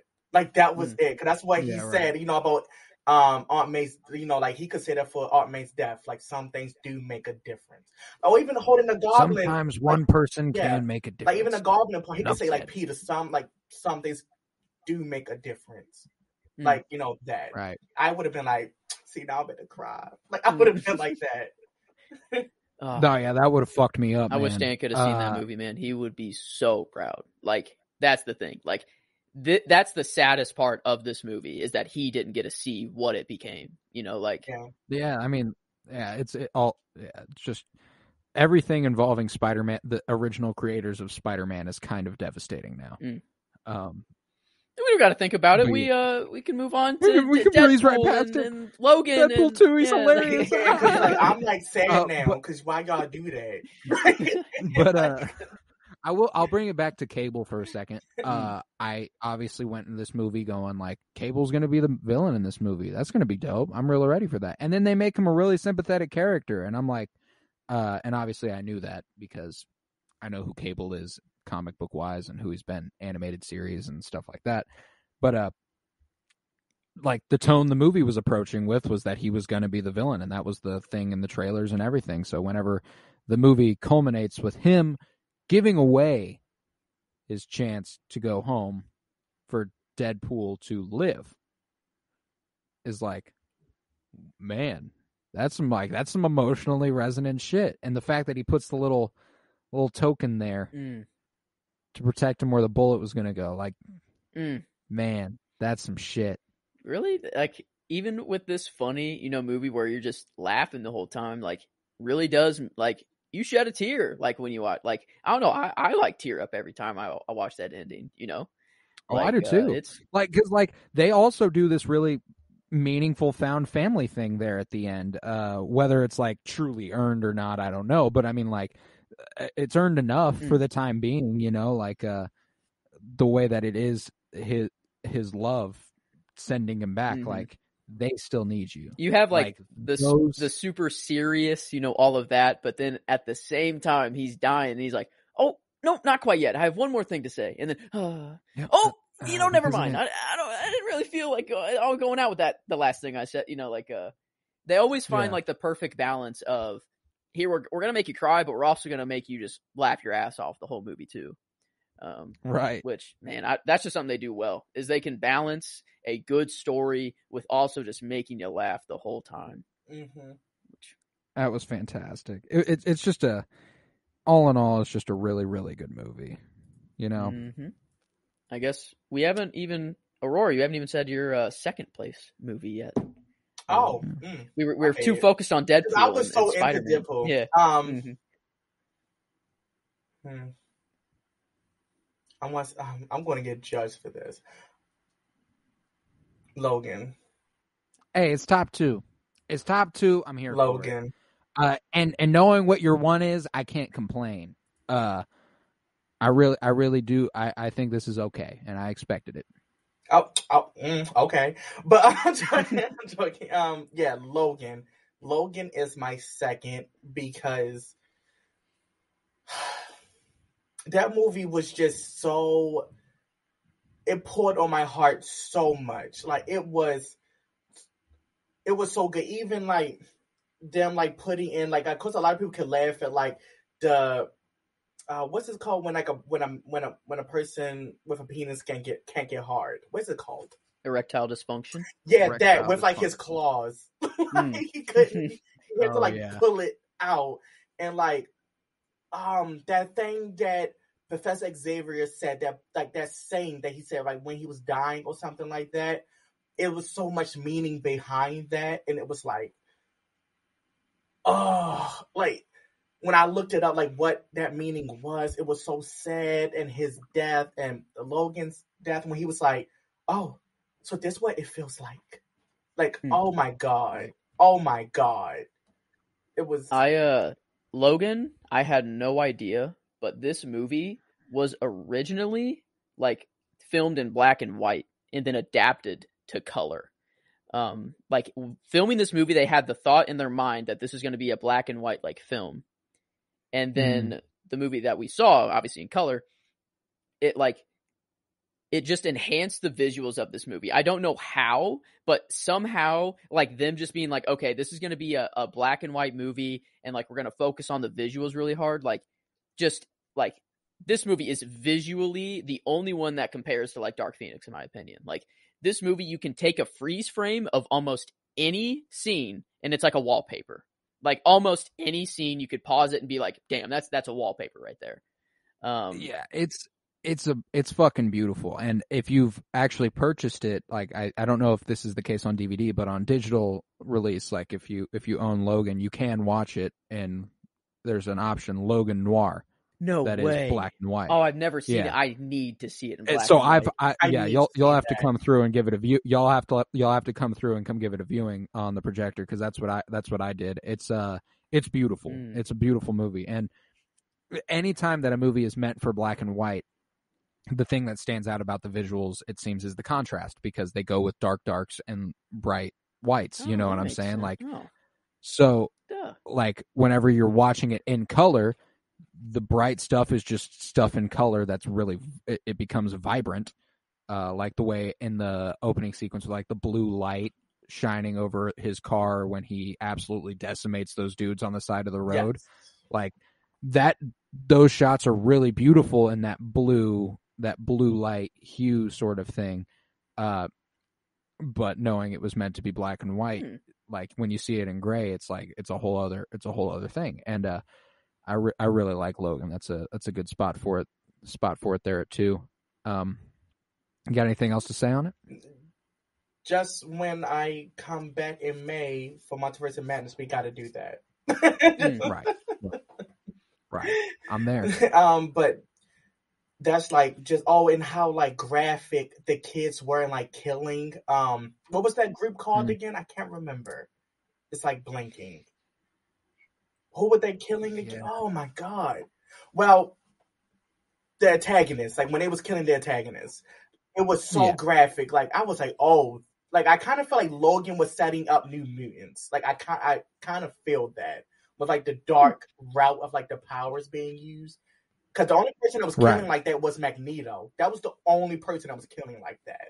So I really like that element, but Hugh Jackman was just amazing. Like the younger version of like Logan was amazing. The little girl, X-23, amazing. Like, amazing. I love Laura Kinney. There's this. So since we're here, your 2, me and Joseph have already gone. Our 2 was Deadpool 2. Mm-hmm. Your 2 is Logan. Me and Joseph's, if I am correct, number 1s are both Logan. So we'll go ahead and play on that for a little bit too. This movie is top 2 comic book movies ever for me. Is number 1 No Way Home, or is it something else? No. Number 1's Into the Spider-Verse. Good. And like Logan is just so well made. And as I've said before, this is one of my favorite superheroes of all time. They had not done him justice, and they finally sent him off, one of my favorite actors and one of my favorite roles, with a fucking bang, with as perfect a story as you can get. And I just absolutely loved the send-off, and Laura Kinney was an aspect of them. I'm a sucker for this dynamic. Gruff, old man, hard, just and young kid who softens him up. Logan and Laura Kinney, Mando and Grogu, Hopper and Eleven in Stranger Things. Like, it's just, there's so many examples of it, and every time I'm a fucking sucker for it. I just love it so much. And I think this is about as good an example as you can get. And the way that he's protecting Professor Xavier, like looking out for him after Xavier has apparently murdered all the X-Men on accident. It was a seizure, a telepathic seizure. Seizure. Yeah. Yes. Killed everybody else, and Logan knows it wasn't his fault, so he looks after him and takes care of him. And it's like, God damn, that's just like, this is a great storyline for this movie, and it's also a reason I like to think that it doesn't come after Days of Future Past. It's a whole separate thing. Because if it comes after Days of Future Past, this is just sad. This movie's like a DLC. Right. It's its own fucking thing entirely. But I just absolutely love it, and Hugh Jackman, of course, is fucking brilliant in this movie. Won a Kansas City Films Critics Circle Award. Let's go! Fuck yes, it did. Best adapted screenplay is what it won. Also, that was what it was nominated for in the Oscars. Not as critically reviewed as the Kansas City Film Circle Award. But, the Oscars are okay, I guess, if you're nominated for one. Yeah. So I mean, that's all right and all. But this movie is just beautiful.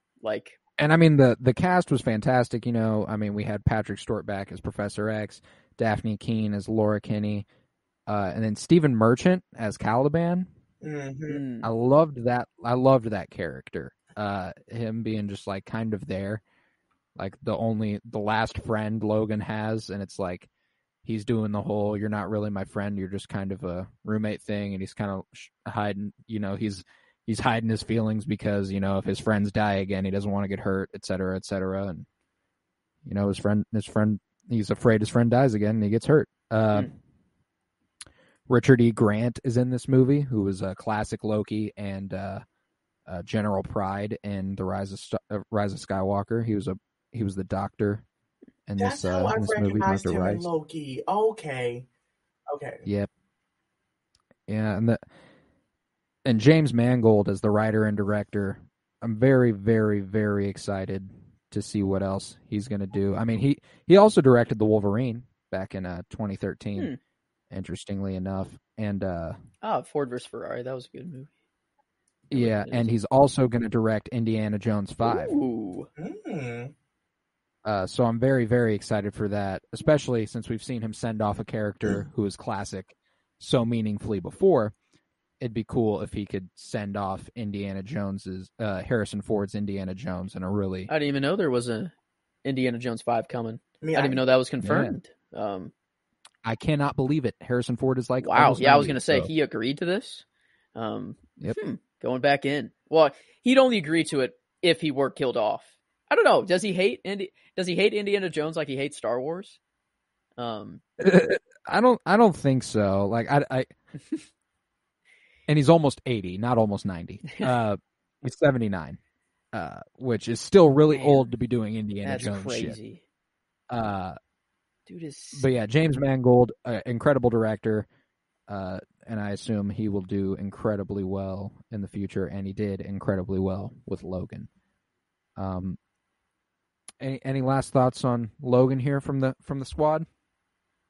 I think I'll just give it a rewatch soon and cry my eyes out. So I will. Yeah, that's a plan. That's a plan. Aurora, what tops your list at number 1? Don't beat me up, but First Class.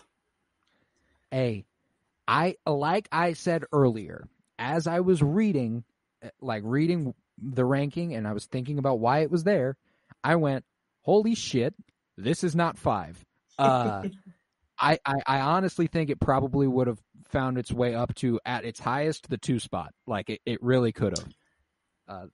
The movie fucking rocks. First Class, the score alone, amazing. Professor X looking at Magneto's mind and seeing like the happiest memory he has of him having like a birthday with his family. Ooh. That scene, I just got goosebumps thinking about it. Like, even Jennifer Lawrence with Beast, and when she said, go ahead, take my blood.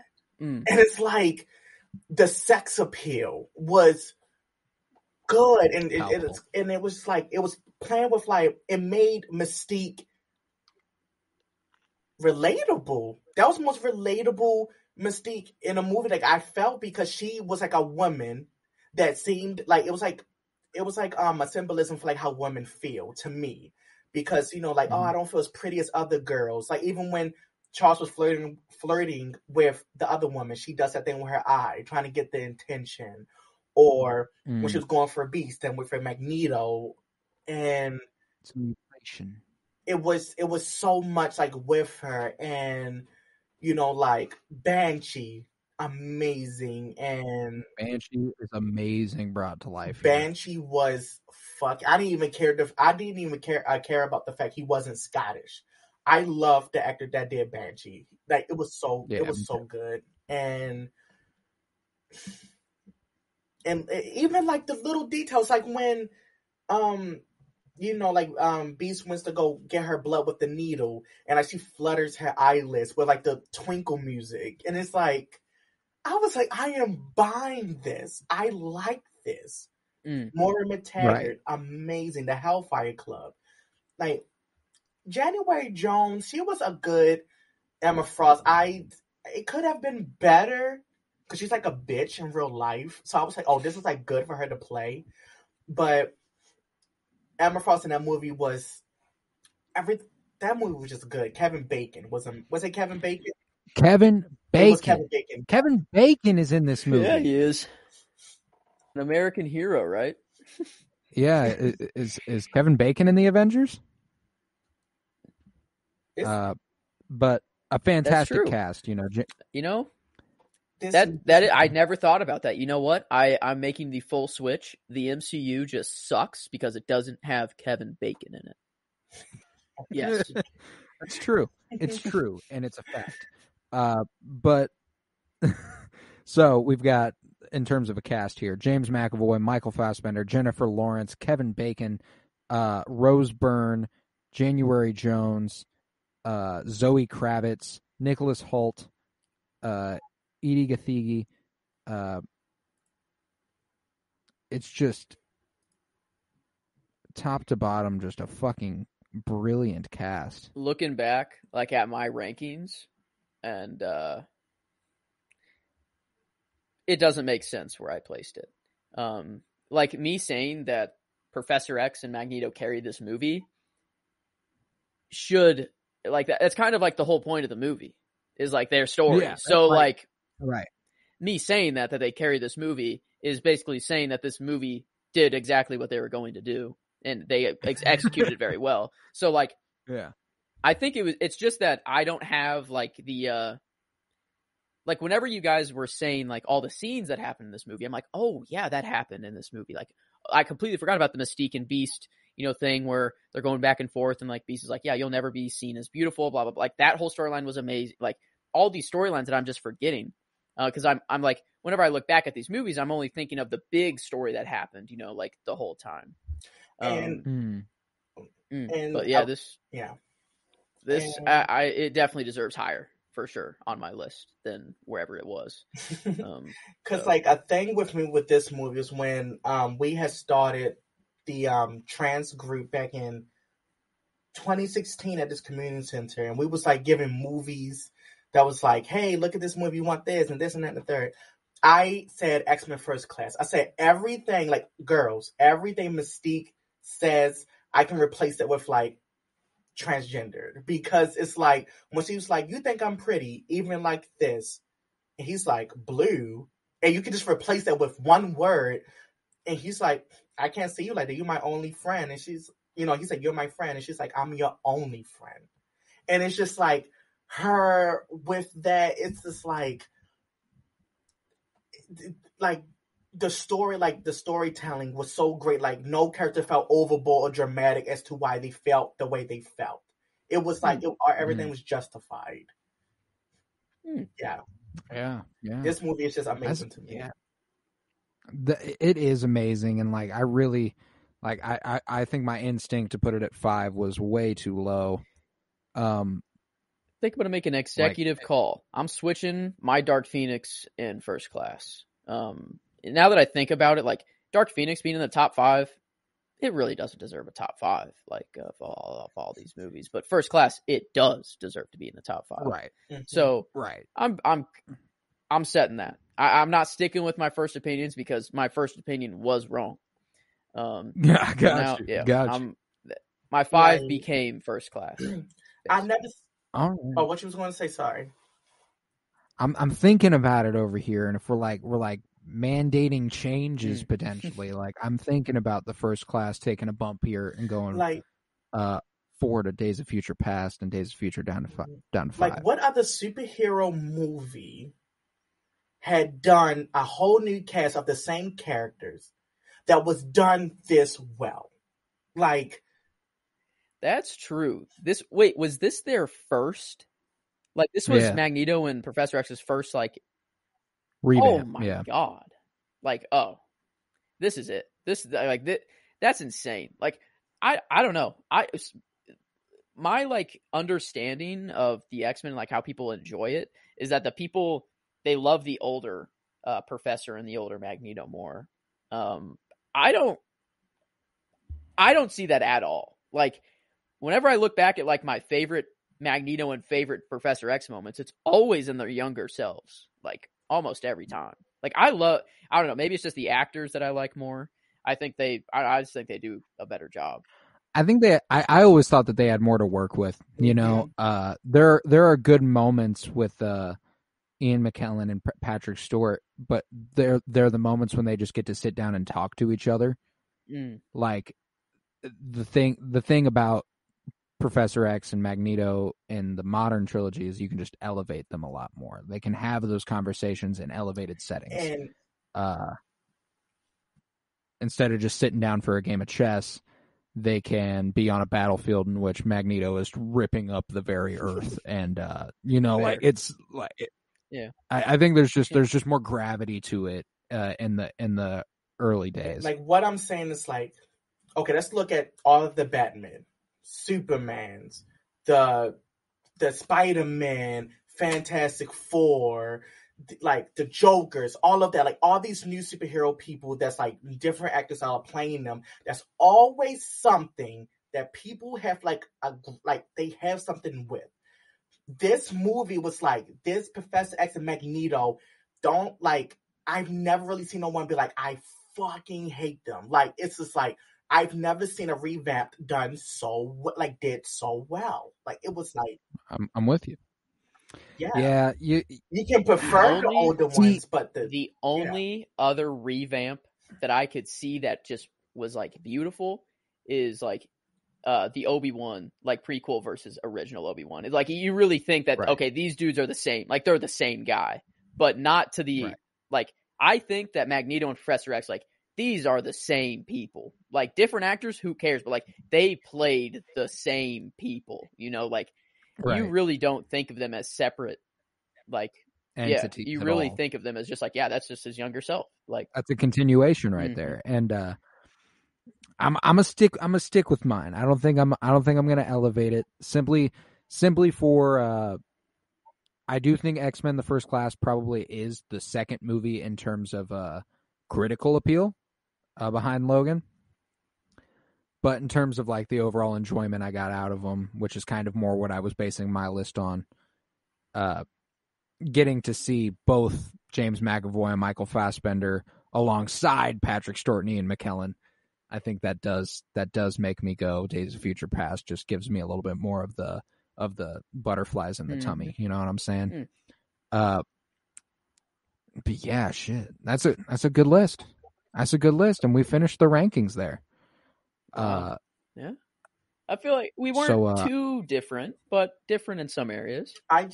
We had some stark like one or two things that are like, oh, that's way different than what we had, but not never more than a few places, never more than 3 or 4 maybe. Yeah. I am going to re-listen to this pod just for one part of Colton saying that's like the harshest thing you could have said about X-Men. Because I went in, I was thinking like but I don't think you realize the gravity of the statement. The Fantastic Four 1994?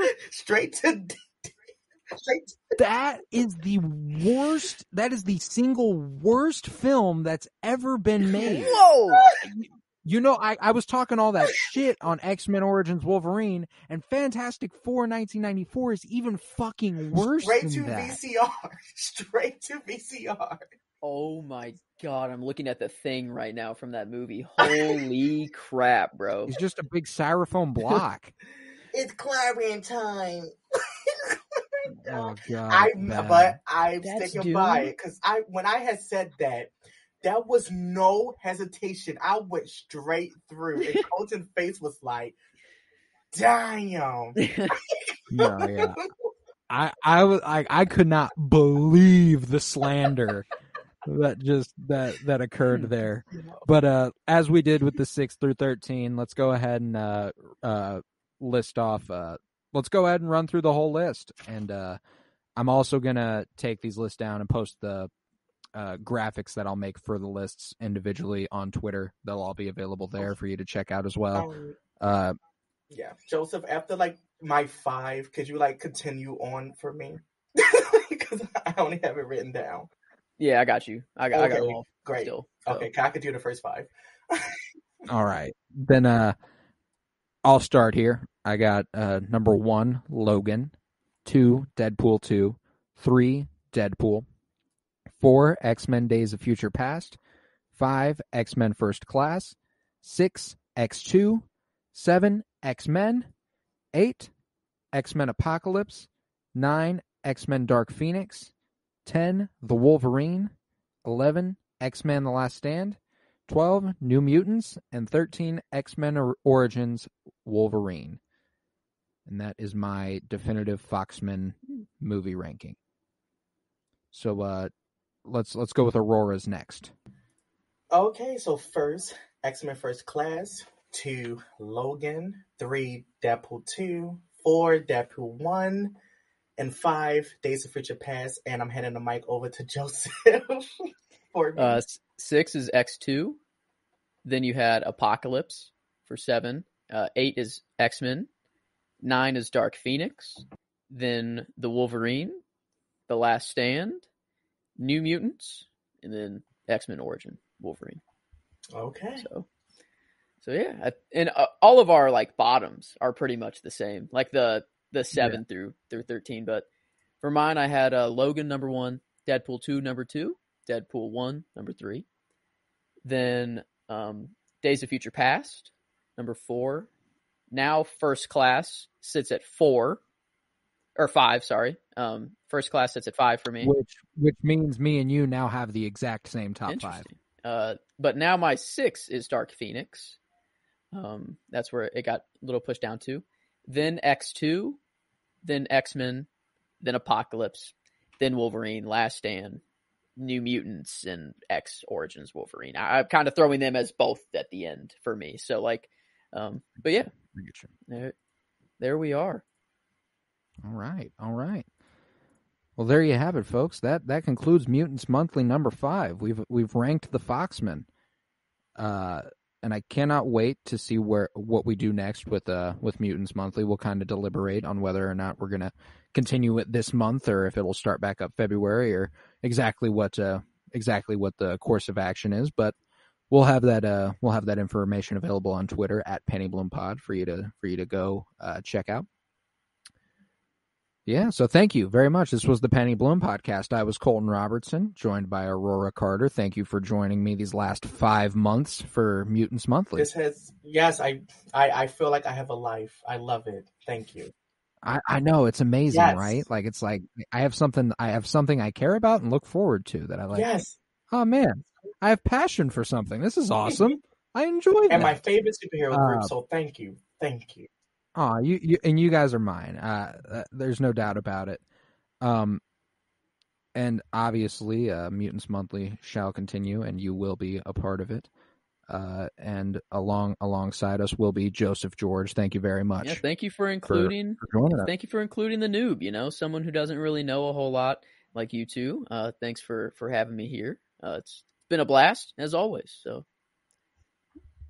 Oh, of course, and if you would, head to patreon.com/CoroBloom, where you'll find well over 21 hours of exclusive content at this point. I also post up some artwork over there. It's very, it's a lot of fun. All that money goes back into funding the podcast, and I don't even quite make enough money over there to cover the costs of the podcast, but it helps a great deal. So if you could go help out over there, that'd be awesome. Then head to Twitter and follow at PennyBloomPod. Follow on Instagram at PennyBloomPodcast. And those social media platforms are where I'll give you updates on what Mutants Monthly 6 through 10 will be, as we've just concluded Mutants Monthly Season 1. This was our first official, only 5 we had nailed down. We have to come up with a new 5 for you guys, and that'll be a lot of fun. Yeah. Hell yeah. Hell yeah. Fuck yes. Yes. Peace, love, and bloom. And just because someone stumbles and loses their path doesn't mean they can't be saved. I was going to say, fuck X-Men Origins Wolverine, but sure, that too.